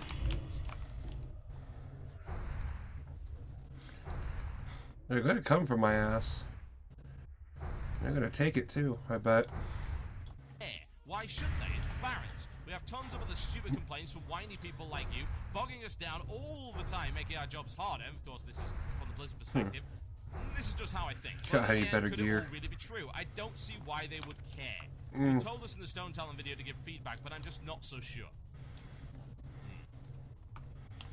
You should always give feedback. What's the worst that can happen? What, they ignore it? Okay. Big deal. They ignore it. So? And you've lost nothing but a little bit of time. You know, we were talking about basic reports here. I mean, like that NPC, yeah, there was no sense at all in that NPC being where it is. You know, this is why I've actually had grave concerns about the quality of the beta testing. You know, when they made the announcement about the end of the beta testing, it's like, thanks to your diligence, we've done several hundred bugs. Several hundred? I'm pretty sure I reported more than that myself. You can't be serious. I'm gravely concerned that the beta testing just wasn't up to par. People went in there and they viewed it as a free ride. It's like, hey, look, you know what we can do? Well, we can just go and do all this stuff. Okay, cool. And what are you gonna do? Are you gonna, you know, help out a little bit? Are you gonna maybe report a bug or two? No, we're just gonna play. We're just gonna keep playing. That's all we do. We're just gonna keep playing because we don't even have to be subscribed for this. This is like free World of Warcraft, guys. Yeah. No. No, it isn't. That's bad. That is not the way. Absolutely, without question, not the way you should be treating this. Jeez. Unfortunately, that would appear to be the way that a lot of people have actually treated the beta. There is a way to salvage that, though. If you do find things like this, don't be like the beta testers. Don't be like that majority of beta testers that didn't do anything, that just farted around, mucked about, didn't actually provide any testing of any description, never submitted a bug report, never submitted any feedback, and indeed, often went out of the way to actually hinder other people doing testing. Like, I'm gonna go can't get PT. Hey, I'm gonna be Dark Thor. I'm gonna buy the Oh God, why would you do that in a beta test? I cannot imagine. I'm testing all the end. No, you're not. You're wasting people's time. That's the kind and indeed the caliber of people that ended up in the beta. And yeah, I understand it's a random draw. Yeah, I absolutely understand that you're going to get occasional bad apples, but Blizzard did nothing. They did nothing to stop these people doing this. Absolutely nothing whatsoever. And as a result, the behavior continued because, indeed, if you keep allowing a poppy to piss in the corner, it will continue to piss in the corner until you teach it that that's not the right way to do things. That's how you have to treat your player base. You have to literally hit them on the nose with a rolled up newspaper. You've got to rub their face in it to actually get them to understand. It's sad, but it's true. I need to get closer. So yeah, you should lead by example. Even if they never listen to it, you can at least turn around and say, hand on your heart, that you had the moral high ground because you took some time to actually try and improve the game. And that makes you better than 99% of the people playing it. Because if more people tried to do that, and if more people actually gave a damn, instead of whining and complaining about their personal bitches, and actually took an objective, long view towards things and said, hey, look, from a game design perspective, this is wrong for reasons A, B, and C. I would appreciate it if we got a change here. Then we'd have a much, much superior game to what we have right now. That's not to say it's a bad game, it's just it could be better, and it always, without question, could be better. And you are the guys who are going to make that happen. And if you don't care, and if you just got the thick malaise of apathy floating around your faces, then what do you expect? God, it's cheesy, but you need to be the change that you seek within the game. My name is Total Biscuit. You are listening to Blue Please here, right on CynicalBrit.com. So good we don't have to get our words in the right order. This is Camelot with Zodiac. I'll be right back to talk about your terrible wrath moments. Enjoy. You're listening to the podcast, an archive of Blue Please. Music was removed to comply with copyright law. If you'd like to hear the music, tune into the live stream on Fridays at 8 p.m. GMT. That's 3 p.m. fucking EST bastard. on CynicalBrit.com.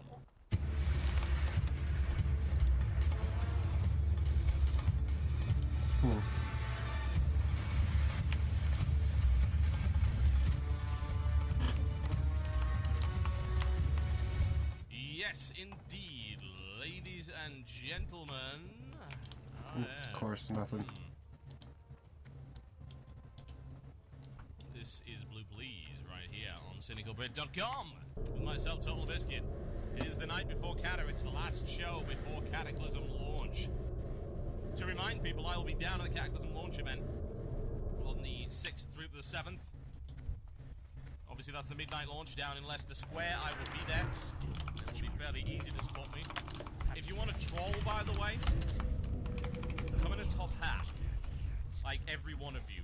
Every one of you that's going, get a top hat. Even if it's just a little plastic top hat, or you have to hire it. Get a top hat and confuse the hell out of everybody. It's gonna be awesome. Seriously. But yeah, it shouldn't be too hard to find me. I'll have the best top hat. Right. So, we're going to be looking at some of your emails.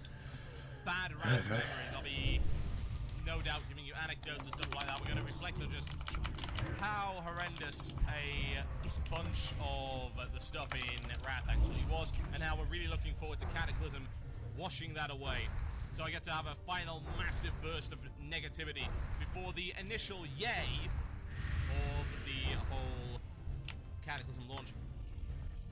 The funny thing is, you might say, oh, it's all basically, it was just like your Wrath launch. It actually wasn't. If you go all the way back to my actual Wrath shows, and obviously that does take a little bit of digging. When was that? Yeah. I was still on WoW Radio at the time. So, I was still in Season 3 of the show. So, it would have to be sort of mid-ish of Season 3 that you can find. You can look at the old archives of on WCRadio.com.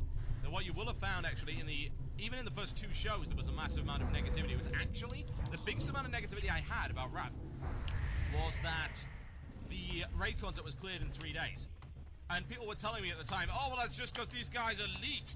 And as it turns out, of course, I was right. It's not because those guys were leaked, it was because it was too easy. And look, we had 6 months of nothing. Yeah. Indeed. It's nice to be a prophet. Okay, folks, emails. We have an awful lot of them. We'll start off from the top, shall we? Dear TB! Long-time fan, first-time rider. This is Alexander Gomez sending in this one. I have to say the worst part of Wrath had to be Naxxramas, Lich King. Naxxramas was the first time I was really exposed to a major raid since I didn't raid in Villa or BC. Oh, you poor, poor dear. Oh, wow. In other words, you were exposed to one of the worst instances they ever created. It's so sad, because, and I've said this before, and it's so very true. They took one of the best ones they'd ever made, and they ruined it. In every way. And their justification was, well, most people haven't seen this content anyway, so it's entirely fine to recycle it into some kind of bastardized form, a declawed form. Oh. You know what? People that came in with Wrath, or indeed maybe if just came in with TVC, probably never experienced what the original Naxxramas was like, and will never see its like again. And they think that Nax is the worst thing ever. So sad, isn't it? You know, you should be thankful that they haven't redone Sunwell or anything yet.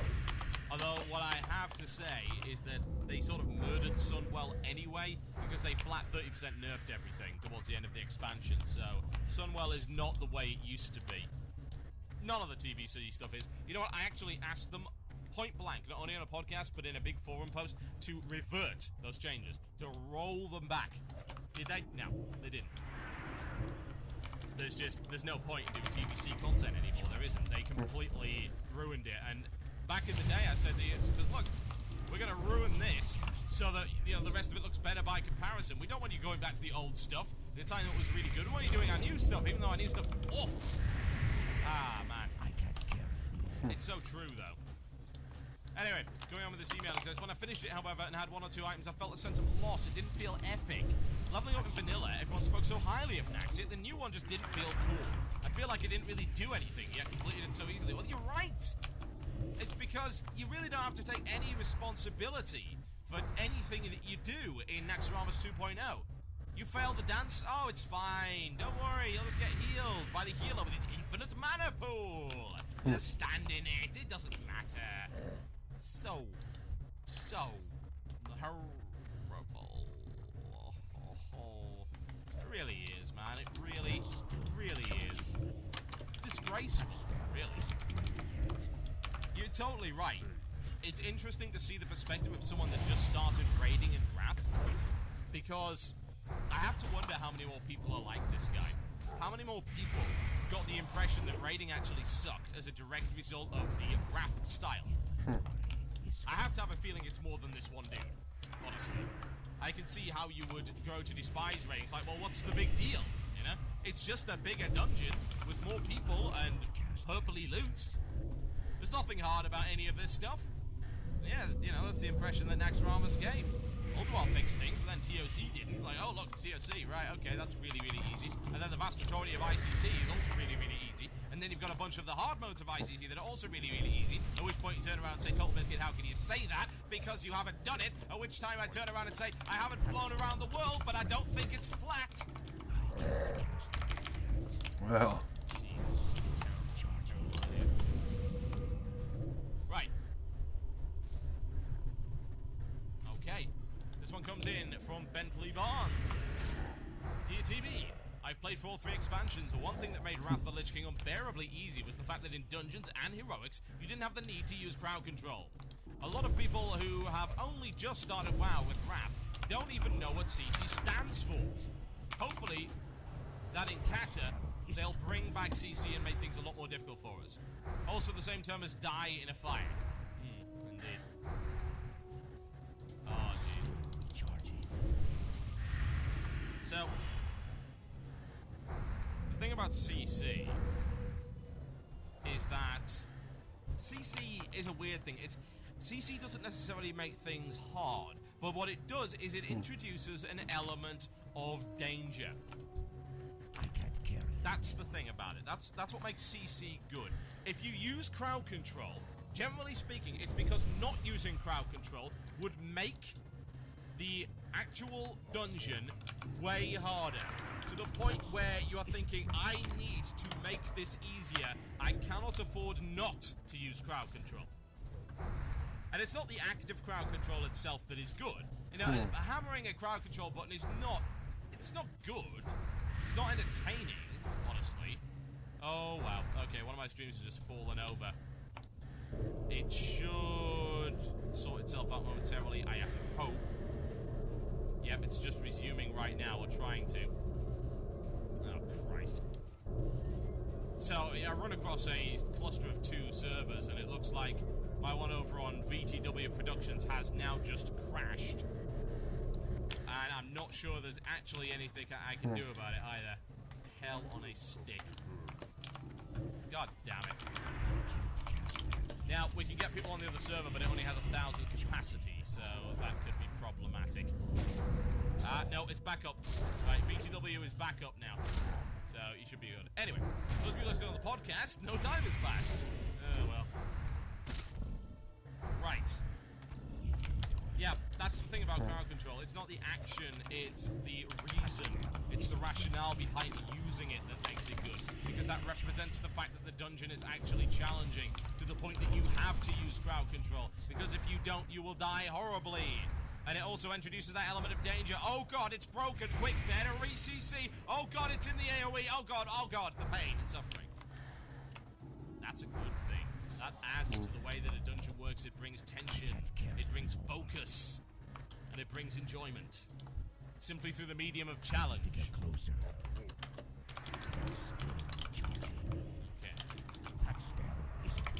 This is a good one.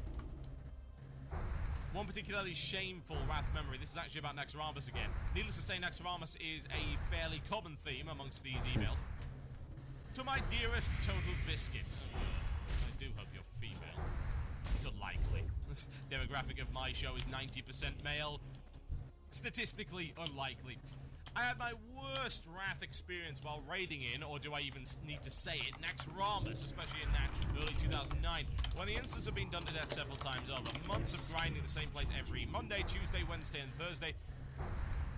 I have to wonder, actually, why it took you that long to grind it. I mean, you could beat Naxxramas in about 4 hours, but then you're not necessarily taking into account the people that suck. Anyway, months and months and months of grinding the same place, often after waking up from inadequate sleep, had its effect on me. I was half asleep while grudgingly shambling through these halls, trying to focus. Did it affect my performance? I don't know. There isn't much room for improvement when it's freaking Naxxramas. Damn right. I'll tell you something about Naxxramas. The most challenging thing about Naxxramas was the achievement for it, the Immortal. Immortal or the Undying. I think the Undying was the 10 mana. I'm fairly sure the Immortal was the 25. So basically, don't have anyone die in a boss fight. The problem was that getting it, especially for the time that it mattered, you know, it's stabilized now, but for the first 6 months of the expansion, we had a lot of instance instability. And most of that actually came from freaking Wintergrasp. I don't know why, but that's just the way it was coded. It didn't work properly.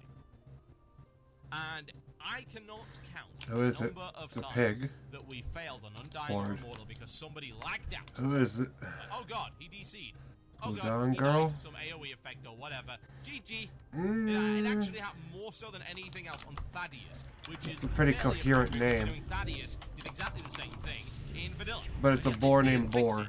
this goddamn polarity effect still causes lag even to this day. It's not as bad as it used to be, nah. but it still actually causes frame skip. If you don't name your lag, boar, and you're a some people bot. do DC problems. Simple as that. During the beta, actually, we had a very disturbing trend where anything that was a hard disabled, and I have to hope, I really have to hope that this has been resolved. I assume it has, but whatever the case, anything that was a hard disable would actually disconnect you from the server entirely. So mind controls, grabs, force chokes, things like that, hard disables, they would just throw you off the server entirely. And with Wrath, when we were trying to do Undying and Immortal, and it's actually the reason we just gave up on it eventually, was because we'd always have somebody DC on Thaddeus or whatever and end up dying from polarity, and oh god. It was just, why even bother at that point, you know? And they actually introduced this later on. They changed things around so that you could, if you got a perfect kill on an individual boss, it would count towards your achievement. Needless to say, we didn't even bother with that either. I mean, we were looking towards doing it in Old War, and then we said, right, you know what, we actually can't be arsed. You want to know why? Because we can't be arsed.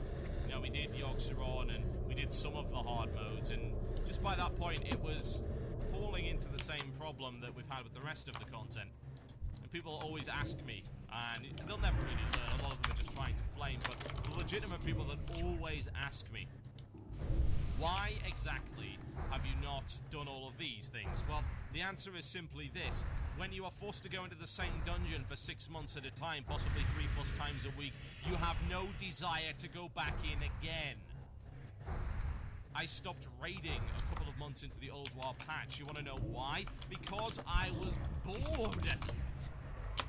It's the same dungeon over and over and again. And of course, you don't want to go back to anything else. There's no alternatives. There was nothing else at that tier level. And what, you gotta count Emelon? I don't think so. I certainly hope not. That's why Cataclysm is so much better in that regard. They've actually understood their mistake. And yes, what a mistake it was. What an error. Consider that for a second. What an error having only one dungeon per tier, and then these massive gaps between content. I'll tell you. If we want to look at exactly the differences, you know, there's a massive, great extension of this. So, in patch 3.2, you've got TOC, yeah? And this is probably the smallest gap between content that we had. But, regardless, the release of Secrets of Old War was on the April of 14. And then we went on to August 4th for TOC. You might think, well, that seems rather reasonable, but it's not really. Not really. Because the thing is, TOC completely replaced everything that was Oh, I can't mute that. So by that Okay. point, you were basically jumping on. It's like, oh god, new content. Weird. Oh, it's only 5 bosses and it only takes an hour. And there's like 5 heroics. Oh, just why? You know? I had no reason. I had no reason at all to even do anything during the Call of the Crusade. I did TOC a few times and I never wanted to go back. I had no desire to go back into that boring, bland, lifeless place in order to fight bosses, even in heroic mode. This is the expansion that sapped the will to play from me.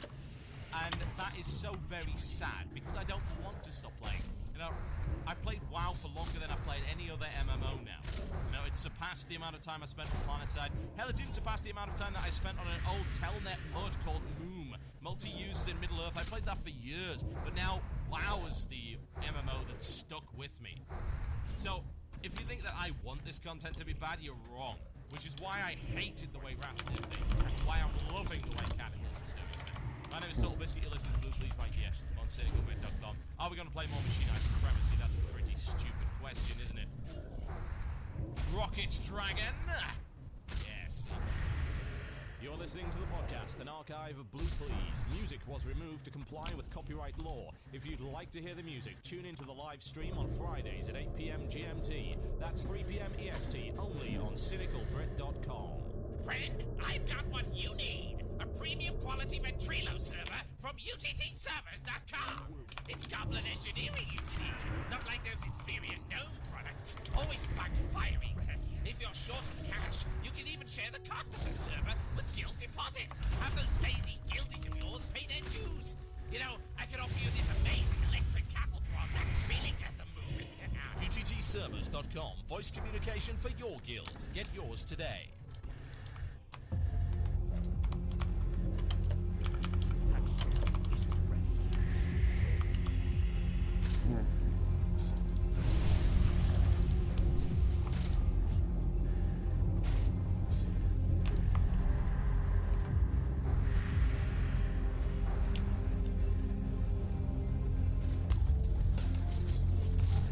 Oh yes! How good is that album? How good is it? Go buy it, you morons! Do it now! Do it now! A View from the End of the World by Machine Eye Supremacy. There was not a bad track on it. It is unbelievable. You thought that Overworld was bad. So did I. This isn't. It's the best album they've ever released. It's so good. Oh. It's a bit like, are you sponsored by Machine Eye Supremacy? No, but I've been promoting them for the past 7 years. So, you know, I might be inclined to give them a little bit of a pushki. Anyway. I'm going to take a break from your emails for the time being because I would like to talk a little bit about this schedule. I will go back to the worst Warcraft emails. Oh, yes. And I will be choosing one of these at the end of the show to give that copy of Super Meat Boy to Torture, the likes of which you've never seen. It is delicious, though. Trust me. It is a good pain. So, they're billowing up in arms a bit over this whole Blizzard product slate thing. And this apparently has been leaked from Blizzard. We cannot legitimately say that it is real, but we can assume that it is. It looks like it is. It looks fairly likely. I mean, this has surprised some people, but anyone that's been paying attention knows a lot about this. However, before I go into that, I need to say one thing about this. Something that was not on the product slate. This is why I'm not entirely sure that this is legitimate. Because there's something very important that wasn't actually on that product slate. Indeed, in fact, the most important thing that's going to be happening in the next 5 years. And that's the fact that Gammon is now immune to all forms of crowd control and uses the abilities Charge and Battle Shout. He wrecks adversaries with his new two-handed axe. Now, I was looking through this, and I don't actually see any mention of this. I see, like, Battle.net 2.0 there. I see Battle.net Map Market. I'm looking at WoW stuff. WoW Cataclysm in big letters right there. But I'm not seeing WoW Gammon. So, I don't know. This might not be legitimate. Never know. We'll see. We'll see. Now, let's go through this, shall we? And we'll have a look at what's going on with it. Now, obviously the things we're going to be looking at most are the WoW stuff. Now, you might wonder, well, what is this with WoW Mobile in Q2 of 2010? Well, it's fairly obvious what that was. If we can look at it, let's see if this actually lines up. Now, I don't know if this is real in terms of real time or if it's actually financial year, but we can try and work that out nonetheless. I would like to know when exactly the WoW Mobile Auction House actually came out. The Remote Auction House. When was this released? I'm going to try and look for that. Remote Auction House. Remote Auction House. When did that come out, anyway? Ah, yes. 19th of May, 2010. Right. Okay, so is that Q2? Yes. It's not Q2 financial, but it's Q2 real. The financial year, what, starts in April, I think? Am I right there, or am I off with that? At least it does in this country. I know the tax year certainly does. Financial years. I'm going to have to look this up. What is a fiscal year? Well, whatever the case, that sounds about right, doesn't it? So, that indicates, that mobile thing indicates the whole auction house thing for the mobile AH. So, that's about right, as far as I can tell. That will be Q1 financial, but it would be Q2 normal. We don't know if these are financial years or indeed if they are just normal years in the normal way that time goes. So, we've got WoW Mobile at Q2. Actually, yeah, it's blatantly obvious that this is not fiscal years. You want to know why? The reason it's not fiscal years is because Cataclysm was released Q4. And we're not in the Q4 fiscal year right now. So, yeah, it's blatantly real time. So you got WoW Expansion Q4, which is, like, now. December, that's accurate. This is Q4. So, what else do we have on the WoW front? Well, we've got a Brazilian localization of it coming in Q3 2011, if this is accurate. And then we go on to WoW Expansion number 4, which is, of course, in 2012. What kind of a gap are we looking at here? We're looking at a year and a half, folks. This is a year and a half. Now, how long have we waited for this one? Well, if you remember correctly, Wrath of the Lich King came out, I believe, 2 years ago now. I need to confirm that. I can't quite remember. Let's just have a quick look at that. Yes, Wrath of the Lich King release date. Yep, that came actually in November, I think, so it might even just be a little bit over 2 years. So, they were always saying that they wanted to release a new expansion every, like, year and a half or so. So, shooting for WoW Expansion number 4 in Q2 of 2012 seems pretty damn accurate. Cataclysm's taken longer, and I'm really, really glad that it has. Honestly, I'm so glad that it took this long to come out. They could have released this, or they could have indeed shot for this, like, back in July. Thank God they didn't, you know? Thank God they didn't. Indeed, didn't I actually... You know, people were raging at me for not saying that it was going to come out earlier, because people were saying, oh, well, you know, the release date is blatantly, like, August or whatever, and I was saying, no, it's not going to be out. It's not going to be out before November at the very, very earliest. And look, it came out in December. Hey, there you go. It's easy to tell if you're watching the actual progress of a expansion. And if you've watched Blizzard for this long, you know how long they take to make things like this. And you know what happens when they rush it. Yes, you do, ladies and gentlemen. You've seen it. You've seen it with Wrath of the Lich King. A year and a half, it depends exactly what they do. Because you have to bear in mind, folks, you must bear in mind that there is as much, if not more, questing content in the new 5 areas than there was in the entirety of Northrend. There is more raid content on launch than there was on launch with Wrath of the Lich King. There are more systems there, and then they've also redone the entire bloody world as well. Plus, of course, the brand new 2 starting zones, which have had an enormous amount of effort put into them. So yeah, 2 years is entirely reasonable. Is a year and a half reasonable for expansion number 4? Possibly, because if it's just another continent, then actually that is much quicker than redoing the entire freaking planet. Not that they have redone the entire freaking planet. There are many areas that have not seen major changes in terms of geography. Silithus would be a prime example. Barely anything changed there. Questing and otherwise. But I suppose you've got to bear in mind that that was actually revamped at one point. We're talking about areas that haven't been revamped since the start of Vanilla. We're talking about Westfall, Darkshore, and Ashara. God damn. No, Ashara was awful. It's just a bleak wasteland for the longest freaking time. Do they want to redo Outland or stuff like that? I don't think they will. I really don't. There might be some changes to polish it up a little bit. There might be. But I don't want them to redo the entire thing. I would like them to polish it up just a bit, because honestly the quest content now in Outlands is not as good. It's not as good as the rest of it. Confirmed. Inside sources. Now, I think that that is a reasonable goal to shoot for. WoW expansion number 5, shooting at the end of 2013. So again, we're looking at a year and a half's gap right there. Might end up in 2014, but I tell you what, this does actually prove that this WoW 2 nonsense feels like, oh, when's World of Warcraft 2 coming out? What? It's not! Why would you need to release WoW 2? Explain this. Why would you need to? There is no reason. The game is still huge. It will continue to grow. EverQuest still exists. It's on its, like, 13th expansion, for God's sake. It will not happen. Not within the next... You know, I would expect if WoW 2 is going to come out, it's going to come out within a decade of the release of the first WoW, yeah? Give it a 10-year freaking gap, because this still works. You know? It does. There's nothing wrong with it. It needs a polish up. Maybe they could do something with the engine, but they don't have to release that as World of Warcraft 2. There's no point. It is a constantly evolving world. You can easily evolve the game into what WoW 2 would have been anyway. Hell, half the people are saying, look, Cataclysm actually qualifies. I don't believe that, necessarily. But it's certainly a whole lot more content. And it is what I would have said WoW should have been if it were, let's say, if the original World of Warcraft was made today, excluding the graphics engine, which obviously we know is problematic, then yes, this would be what I would expect from the questing content. This would be the level of quality and the level of variety I would expect.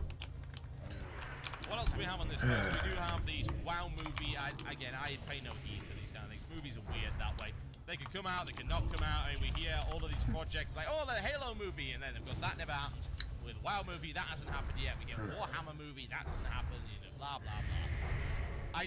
I don't even pay attention to movies these days. I go and see movies like all the time. I'm at the cinema every week, but I only pay attention to release dates if they're within like a week. If they're actually any more than that, I get frustrated because I started seeing trailers for Unstoppable about a month and a half before it came out. It's like, oh, this looks great. Why can't I see it? Why won't you let me see it? It makes me angry inside, folks. It makes me very upset. Now, Titan. I'm surprised that people don't actually know what this is. And we've known this for ages, that they're working on an MMO FPS of some description. You know, that's been all of the indications, all of the leaks and stuff like that have all said MMO FPS, MMO FPS, all the time. That's what Overwatch was. We also, I should probably point out, have something about the WoW TCG. WoW TCG is weird. Honestly. I mean, there's been some information about a possible online version of this. If there was, I would play the crap out of it. Because even though Upper Deck actually ruined the WoW TCG for maybe one block of it, the arena block was awful. It was so very, very bad. Oh. But the rest of it's really great. Now they've got it in the hands of a company called Cryptozoic, who, from the sound of it, doing a really great job. I love the WoW TCG. I think it's one of the best TCGs I've ever had the pleasure to play. And it's not just because it's driven by the great subject matter. It's because its actual mechanics are genuinely entertaining. And it's really great to play. It's so fun. You got so many options. Like you can play a thing which is just you playing the hero and just sort of playing creatures and spells, kind of like you're playing Magic. Or you play something that's more based around the hero, gearing up for the hero. Or a combination of the two. You've got the raid decks, which are so hilariously freaking fun. Go watch the video we had years and years ago. It's like myself, Terpster, I think Kiki Jiki was there, Slanik was there. We were all playing the Onyxia raid. Alvis was there. Alvis was Onyxia. And we were doing the Onyxia raid deck, and it was best fun. Really great. So great. I think we actually won by casting and playing a Leroy Jenkins. And as Leroy Jenkins goes and annihilates everything. And there was just, yes. I'm sorry, that's enthusiasm breaking through the surface there of my cynical shell. That's going to need to be repaired. I think you can do it with polyfiller. It's wonderful. It's such a great game, and I think, honestly, now that Cryptozoic have got ahead of it, I'm going to go back into it. I'm going to get back into that goddamn game, because I think it's worth it. I really do. It's really fun to play. And if there is an online version, if they make an online version, I'm not talking about using something like Octagon or Magic Workstation to play it, or even Apprentice. God, wow, yeah, I remember that. Holy shit. Yeah, Apprentice was basic, to say the least, for a while.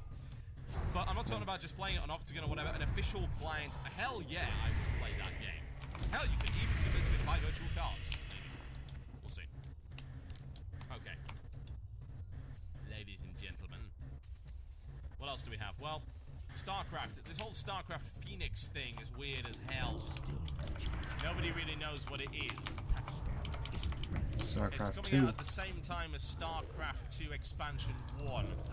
Oh no. People are concerned, perhaps. I mean, StarCraft Phoenix, Rising, Resurrection of what else? Well, it's not going to be a resurrection of StarCraft 64, is it? But it could very well be a resurrection of StarCraft Ghost. I don't know why you'd want it, because honestly, StarCraft Ghost, like I say, I played it, and the funny thing about StarCraft Ghost is that everyone who ever played it at different points during its pre-alpha phase, before it got canned, played a different version of it, so they've all got mixed impressions. The version I played at BlizzCon 2005, I felt was pretty damn bad. There was nothing there at all. There was nothing that would give you the traditional signs of Blizzard polish or innovation or anything like that. You know, either Blizzard's going to innovate or they're going to polish the crap out of something, and they did neither. It was a jerky, bad handling third-person shooter with no real originality at all. It was not carried by its license, and it was bad. If they're bringing it back, I hope they completely rethunk it. Indeed. StarCraft Expansion 1 coming out at the end of 2011, StarCraft Expansion 2 towards the start of 2013, supposedly. And then, of course, you've got the Diablo stuff. Looking at Diablo for a launch at the end of 2011, that surprises me not in any way. Interesting stuff, isn't it, folks?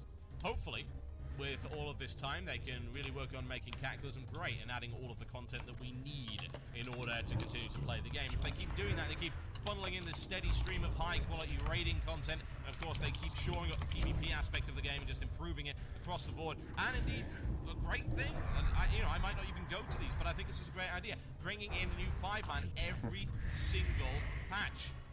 Of course, that sounds entirely reasonable. You never know. You never know. It might actually end up being awesome. I certainly hope so.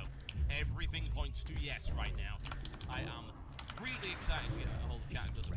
And you know what? I'm so happy that I did not do the questing zones, the 80 to 85 in the beta, because I'm actually going to go into those with genuine enthusiasm. And the chances are you're probably going to hear it. And needless to say, I'll be let's playing those for you. I'm going to be right back after this, folks. We're going to be going through more of your emails. Good riddance to Wrath!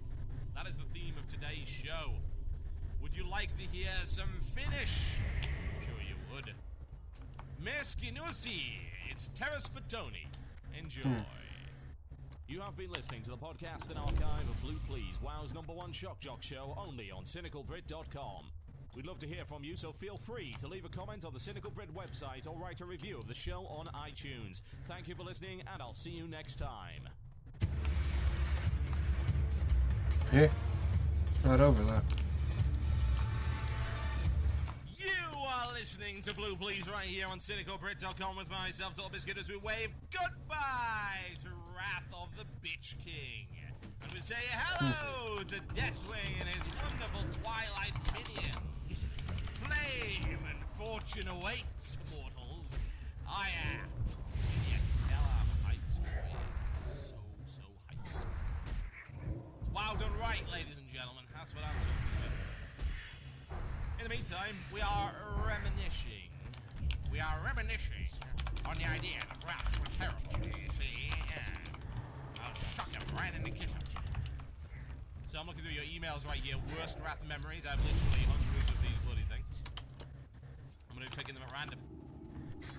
Here's a good one. Comes in from Manic Panda. And he says this. Hi, TB. I'm a US player on Barthalas, Australia, by the looks of it. I'd have to say that the worst view experience I've had during Wrath outside of ICC for such a long period of time were the constant nerfs to almost anything that was challenging, like the Oculus, and what content was challenging being replaced with something that was maybe not that's a little so disappointing, but simplistic. The release of ICC after Old War is the case in point. To some degree, you would be right, honestly. ICC did seem like a step back from Old War in many respects. I mean, it's not to say that ICC didn't have some good fights in it. Putricide was really cool. I like the Putricide. Who else? Blood Queen. Blood Queen was alright. Is that about it? That kind of is, isn't it? I'm trying to go through that. What was good? Death Whisper, care. Marrogar, care. Gunship Battle, unique, but too easy. Salfang, nah. Rotface, nah. Vestigut, double nah. Stand there and do barely anything. Occasionally move for Spore. Blood Queen. I enjoyed Blood Queen. I'd say Blood Queen was good. Polytheria or whatever. The same count that as a fight. Syndragoza. Oh look, it's Sapphiron. Again. Sapphiron 2.0 with pathetic magic that betrays you. please stop hiring that voice actress? Can you stop it? I mean, really? What else has she voice acted that has been an absolute goddamn disaster? Oh, so bad. Suffer, mortals, as my pathetic voice acting betrays you!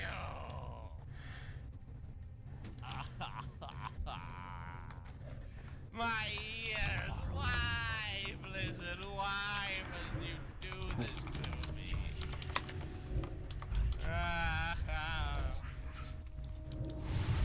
God. I have to find this. I need to know who this person is. Who is it? Who is the voice actress? Voice actress Sindre Goza. Aha! There you are! I knew it! I found it. She was in Quantum Theory as well. That was a terrible game. What else? Yeah. Let's just confirm this is the case. Sindre Goza. Wrath of the Lich King. She was a Tuskar, ladies and gentlemen. Are you surprised? God, no. So apparently the name of this voice actress, and she must be pretty good because she continues to get gigs. They're not the highest profile gigs, but she gets gigs. I'm fairly sure it's just the way that they actually wanted her to do things that made it bad. Yeah? She's probably not a bad voice actress at all. It's just the way that they demanded her actually do things. She's actually Ivy. She's Ivy in Soul Calibur 4, apparently. She was in a bunch of things. She was in StarCraft 2. She's the medevac pilot in StarCraft 2. She's been in a lot of stuff. Oh god, she was in Golden Axe Beast Rider. Ugh. Season 4, Spell Force, Battle for Middle-earth 2. She was actually Galadriel and a Spider Rider. What? Who is this? How does she even do this? I am Galadriel and also a Goblin Spider Rider. How do you do that? I tell you, that is a lot of effort. She's also, I might add, Herald Volage or whatever. Yeah, Herald Volage. It's at the end of the Old Kingdom. I don't even. How do you do that? I'm pretty sure she's not the host of Souls. If she actually was the host of Souls, who is the host of Souls anyway? I'm on a mission now to find out who the host of Souls is because he's the best guy. Voice actor, host of Souls. Devourer of Souls, even. Devourer of Souls. It's probably in-house, I would imagine. Yeah. I don't know. It doesn't say. Who the hell does it? Looking at a thread right here. Apparently it might be some guy who did Tyrannus, maybe. I don't know. Whatever the case, the host of Souls is the best thing. You want to know why the host of Souls is the best thing? You dare look upon the host of Souls! I shall devour you all! More of this, ladies and gentlemen. Yeah, that's the version of the host of Souls that I actually like. But yeah, she's probably not a bad voice actress. Just they must have got her to do this horrible, horrible voice for Sindre Goza.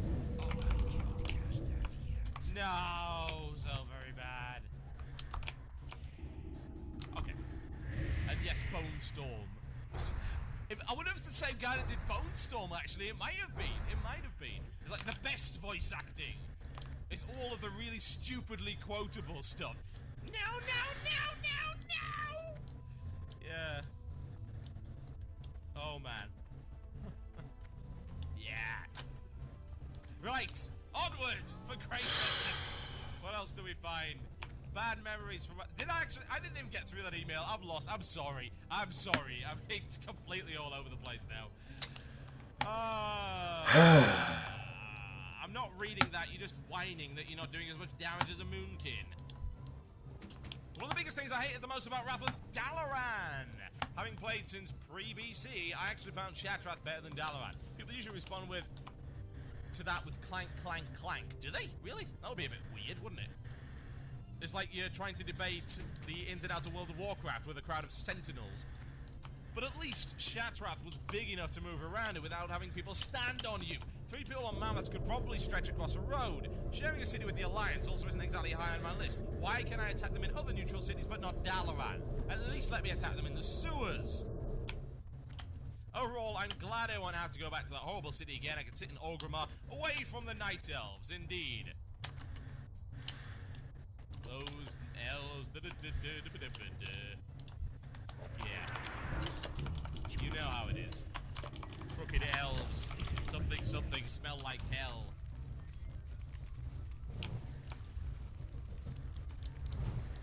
Right. Let's have a look at what else we have. And that was from Render, by the way. What else do we have? I had one today that really showed me how terrible players have gotten in Wrath. Alrighty. It's on my alt druid healing. This is going by fucking quick. First thing he does is buff us with Blessing of Kings. I replace it, of course, with my Mark of the Wild and ask him for Blessing of Might instead, to which he replies, "No, STFU, noob!" And after nagging him for 15 minutes or so, he buffs and said, "Oh, you were a druid. Why didn't you say that?" When people roll through stuff without even looking at your party composition, you know that the game has got really, really bad. And made its players really, really bad. I can't really pinpoint my worst moment, though, as there were so many bad ones. I just thought of that one. It happened today, and it serves the purpose quite well. Yeah, you're right. You're right. You're so very, very right about that. People don't even pay attention anymore. There's a druid in the group? Well, I don't know. How did you guess? If only there was some kind of way of determining what was in your group with you. God. Okay, don't need more of you assholes. You fuck off already. God damn. Seriously.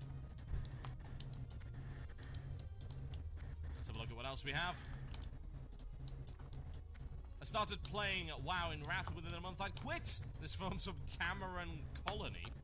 Now I'm back and enjoying every single thing. Nax sucked and will always suck. That's from Tychus Finn, Argent Dawn US. I think I lasted 2, actually. I lasted 2 months, and that was it. I quit after that point, and I didn't come back till Old War. And then I did probably about 3 months of... Was it 3 months? Nah, probably about 2 months of Old War.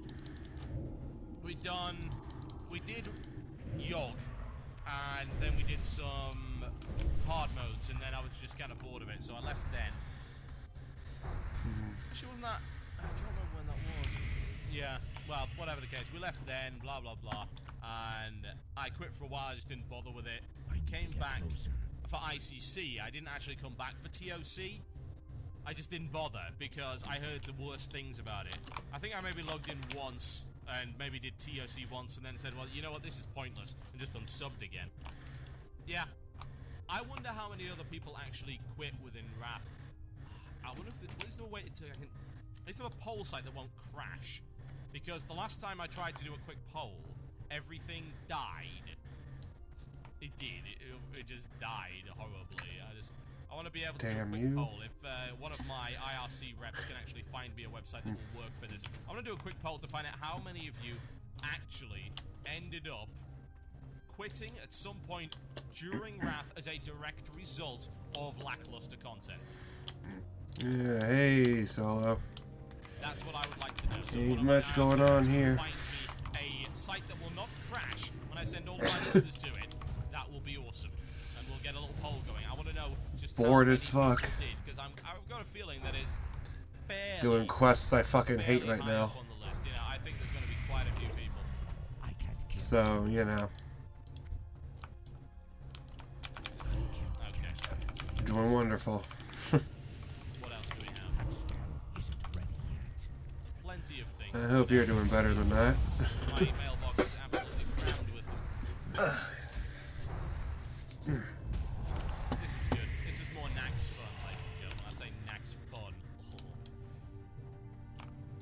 Dear TV, this is from Durkin Haynes. He says, if I remember clearly enough, soon after the initial launch of Lich King, Oh, Nax fuck. was a big thing. Yes, Nax. So going through the play God was absolute damn it. hell. When moving through the bosses. The raid had arrived at the second boss. Of course, the first time through was a wipe, standing in the plague funnels, being a terrible thing apparently. Then as time went on, we wiped more and more and more. And it turns out a certain moron in the group decided to completely ignore what was said when you were injected. Instead of standing out of the way and dropping the puddles somewhere where you wouldn't be hurt, they consistently stood in a horrible spot and ended up killing us repeatedly. Long story short, we called them a complete idiot, replaced them with someone more competent. Within one more try, easily killed the boss and moved on. Don't stand in the fire, pretty interchangeable within Wrath.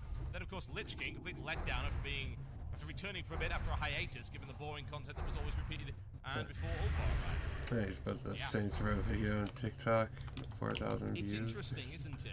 Oh, Julius betraying. I guess people really like that whole storyline. That was arguably one of the No, that is one of the better storylines in Saints Row. One of the easiest. Definitely one of the better ones. Ended up being one of the hardest within Wrath. And it's the one people don't or aren't too familiar with, was just a complete I think. walkover. We remember just clearing him out. It's easy, you know. It doesn't do anything. You just sort of drag him around side. Easy enough compared to the other stuff. You know, there's no patchwork. But yeah, it is a good storyline. I can get why people want to see it. Ouch. Anyway, there was no glove. See how angry I'm getting? I'm actually impaling my own tongue on things. But Globulus ended up being really, really, really difficult within Wrath just because it required people to actually do something properly that wouldn't kill the raid. Yeah. Probably had the same The problem. tapes, yeah, a lot of people miss that shit. I'm putting in this question right now. Did you quit Wrath at any point? Like, I was lucky enough to find it playing through it without any help. Like, yeah, I get a lot of people probably miss that shit. Lackluster content. There'll be two answers right here. Next, the answers will be yes. And the whole boat thing from the previous game they probably forgot about. Really capable of dealing with this. Oh, God. You reckon they will?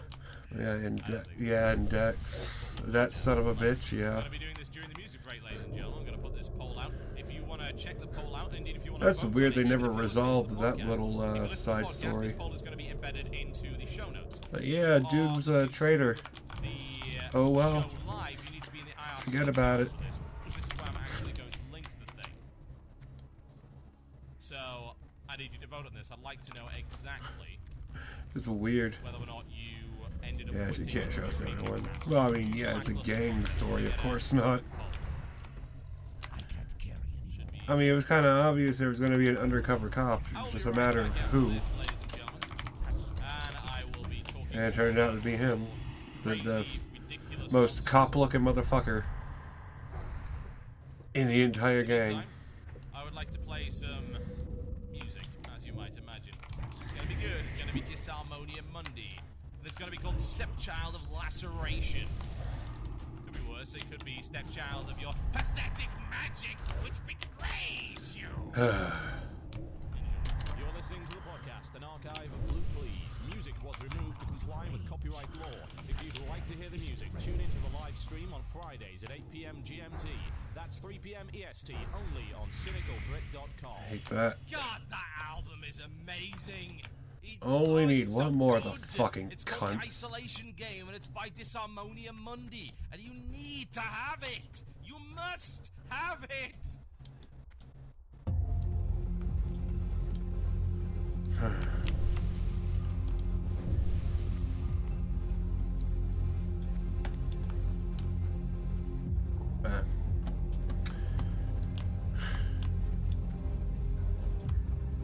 Okay. There's an alliance. Bruh, that's a bot. Folks, got people voting in the poll. I'm going to make sure that it's really easy for you guys to get there, because obviously we just put it in the channel. That is a bot. Most people aren't in the IRC, so you need to go to tinyurl.com/cynicalpoll. It caters to kids more in the sense in the reboot. It teaches you a good life lesson. E-O-double-L, thank you very much. Yeah, if you can call it that. If you go there, you will Life lesson from a gang game. votes already, which is pretty cool. I'd like to know. I don't think there's any kind of lesson to be learned from that. Sorry, Wrath, due to lack. Any kind of lesson anyone should learn. please. This is the best. This is a miracle of modern science. Dear TV. But yeah. Truly a destroyer of worlds. Most annoying moment was when I guess yeah, the sequel probably does. It was not bad enough that you had to Or sequel reboot does appeal to the idiot kids more. But it became a thing on the Horde side to yell in ICC general chat. People say Which over and is over again, we sad. named him Dranwash. If Or anyone know what think about joining the Dranwash gang, means? don't. Yeah, exactly. Oh my And who God, needs to be it's worse told than that? Storm. It really is. As if retards don't know not to join gangs. Only retards are gonna join gangs to begin with. You can't talk to retards, so.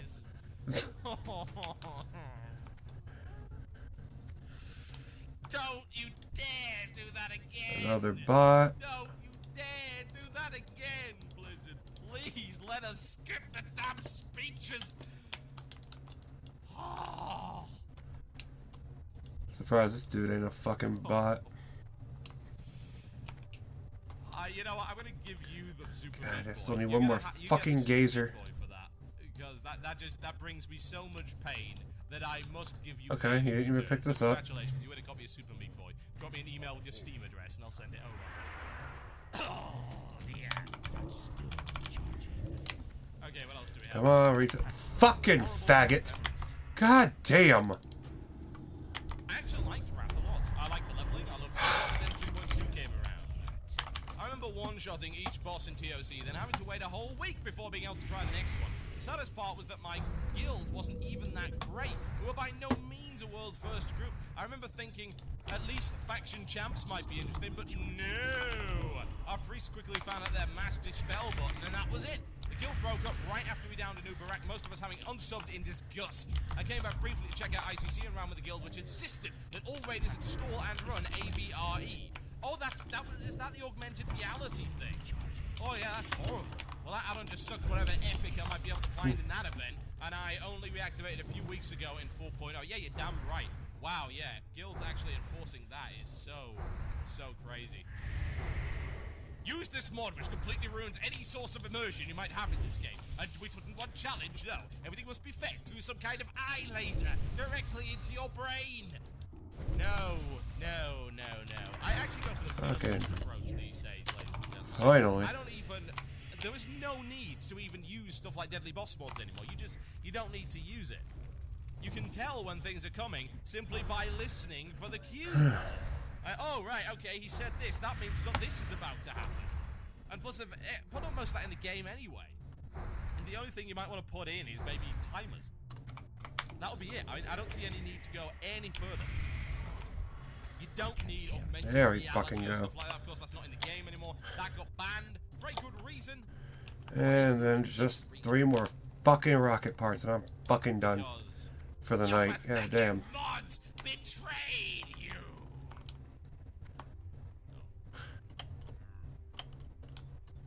See how far into 33 I can get. Okay, never mind. We'll read another one. I've got so many. Trying to find 3 more fucking rocket parts. What else will we find in the mailbag? Will we find a deadly bear trap? We might. We might. Because people are evil. Postman. You can never trust the postman. Indeed. I can never trust anyone that runs around with a giant sack with that much valuable information in it. It's like a government agent. One word, the Oculus. Oh god, don't even get me started. Oh man. It's so horrible. People say, oh, the Oculus was, people hate on the Oculus. It's because it's bad. The vehicle mechanics in Wrath weren't good. That's the problem. They were not done right. There are a couple of exceptions, like Flame Leviathan, I think was done right, but everything else was just there. I remember Malagos, and I wish that I didn't. The worst thing about Wrath ever, the badges. Yes, a lot of people saying about the badges. I would actually like a longer email than that. Right. Here's one. Nah, these were all really short. We don't want that. That's no use. Alright, turn this shit in. What else do we have? Come on, we gotta have something along. That's Nax. More Nax stuff. Man, so much Nax stuff. Ratchet. You know what? I have a feeling Nax might Why not is have been that very one good. 1 I don't know 1 where I'm 1 getting 1? that impression from. My worst experience. This is from. That's weird.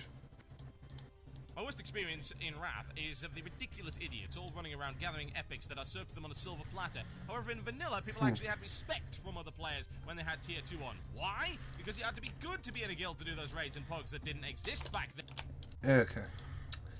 Dialogue time. How are you? Off with you. Whoa! Look at all that. There's some good stuff in that heap of junk. I'm sure I can pawn it off for a hefty sum.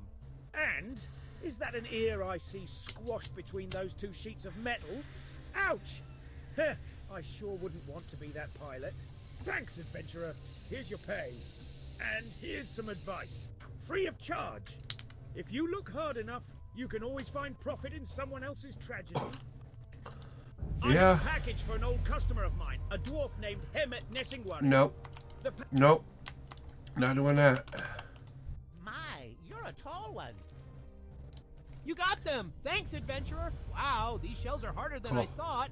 When I work with them, I'll probably bend a whole box full of tools. You have a great day now. Greetings. Oh, right! This venom is going to work great! Thanks, adventurer! Now I just need to boil it down, apply Skipper Otimer, add a negacatalyst, and drat! Where's my notes? A what catalyst? I'm sorry, you want to say that again? Oh, right! This venom is going to work great! Thanks, adventurer! Now I just need to boil it down, apply Skipper Otimer, add a negacatalyst, and drat! Where are my notes? Okay. He's not like Crocker, at least. He actually pronounced it right. I'm developing a new engine that'll make the car go so fast! Fast enough to fly, I know it! I just need to make pistons that can handle very, very heavy stress. All my trials have failed because I can't make pistons hard enough. But there is someone who might know how. His name is Martek the Exiled. He is a great smith and knows more about metal than anyone. Take him this letter. I know he can help, but he's far, far away. In Azeroth, in the Badlands, in a camp with a goblin. Find him! No, goblin. Very well then. Fuck. Yeah, we ain't doing the encrusted tail fins. That's some bullshit. Really, faggot? Wow, Finster. I hope you get cancer, faggot. Like, seriously, Finster, you are like the worst form of worthless piece of shit. You deserve fucking cancer, you fucking faggot. Fucking die. Worthless fucking cunt. Fucking piece of shit.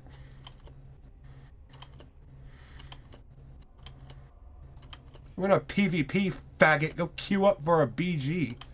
Fuck is wrong with you? God damn, stupid fucking retards. Fucking low IQ mongoloids. Fucking hell. Why don't their fucking mothers drown these fucking people? People. If you can even call them that. Fucking faggot.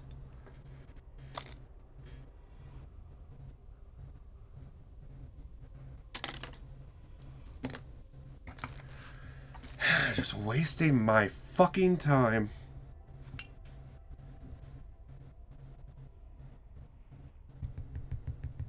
I'll get him back on my rogue. Let's just go to fucking Duskwood. Fuck these faggots. They wanna fuck with me? I'll go and ruin their fucking time.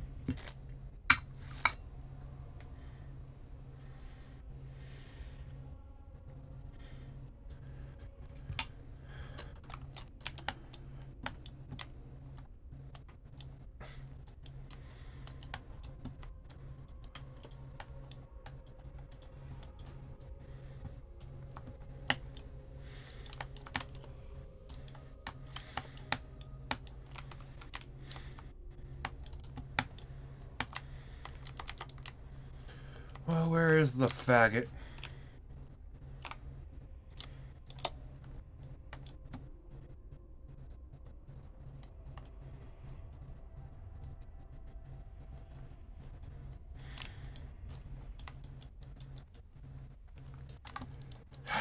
Some people seriously do deserve cancer. Talk to me! Great, I can get the crew working on this right away. Thanks, adventurer. Our racing team is the pride of goblins everywhere. You'd be surprised at some of the people who contribute in one way or another to our team. You know Gazlo?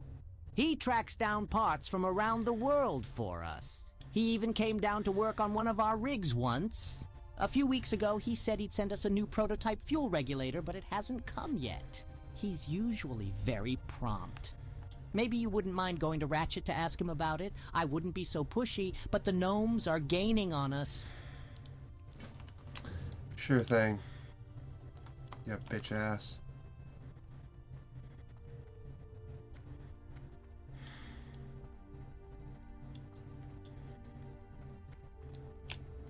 I hope you didn't kill any of the basilisks on the tracks themselves. It takes a long time for the carcasses to decay in the sun, and I'd rather not have to take a shovel out to clean up. Okay. Didn't know he'd care like that. Okay.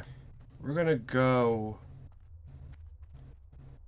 Fuck it, I don't care. We're gonna go without a demon, because... Worst case scenario, I die anyway. Like this fucking... He's already watching me.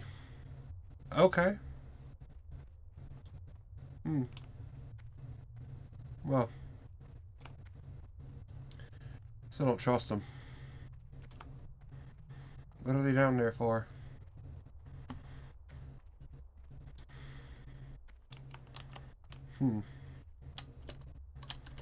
Okay, I'm gonna get down here to Tanaris and I'm fucking done. And if you had that gear, it was blatantly obvious that you were a good raider. Do you think the people will get respected again for having those nice shiny Nearly epics 4 hours. I think that's fine enough with this shit. Hope so. The best, this is the best way to do it, folks. I'd like to give you one prime example of how this works. This is how this works. The coolest looking two-handed axe ever made goes by the name of the Dark Edge of Insanity. That was a rare drop from one of the hardest bosses in the game. Having that axe gave you respect. Make the coolest items drop from the hardest bosses, and that's all that you need to do.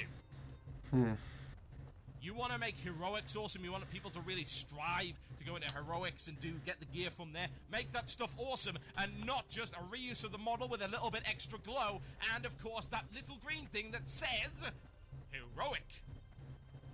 Doesn't qualify, folks. Would a superhero in average slacks and a t-shirt with the word superhero written across his forehead look heroic? No. So neither does your gear. You named the gear Dradosh. I'll do one more, then do shoutouts, then we're done, because we've already run way over time on this show. It feels good to say goodbye to Wrath. For some of its good points, the questing, which was good, Old War, which was good, and of course some of the ICC 5 bands were good. And I do like the dungeon system, you know, the oh, that's a fucking... looking for group system. I really that's a fucking bot. Holy it's just shit. The fact that it did give you a very keen idea of just how stupid a lot of people were. I'll read one more, I think. Okay. It comes from Vanderoy from EU Draenor. Draenor, you say? Why are so many alliance in here? In ICC, Iceground Citadel, which is 2 words, not 3. Yeah, actually, that's a good point, isn't it? IC. With the 35% increasing buff, people are still not able to kill bosses What at are they normal. doing? What the Actually, I don't want to know what they're doing. Stuff hard, even when you are buffed up so much that your plate is ripped apart. This is what I hate about Wrath. Impotent raiders who think they can sit there and press 1. Weird. Believe Okay. they can just stroll through the instance without paying attention. Actually. This, I hope, the shattering took. Well, when I log off here... I hope the impotent raiders yeah. were crushed in a landslide. I really don't want to bother By Thudder and friends. doing anything right now. I don't want to bother flying anywhere. I'm literally just gonna... If you got spammed as much as I... Literally just gonna log out there for the night. So, yeah. I'll fucking do it. I'm bored. So I'm gonna go. So, yeah. Stay golden. Bye. Fuck off. Whatever. Nobody's watching anyway, so who cares? Bye.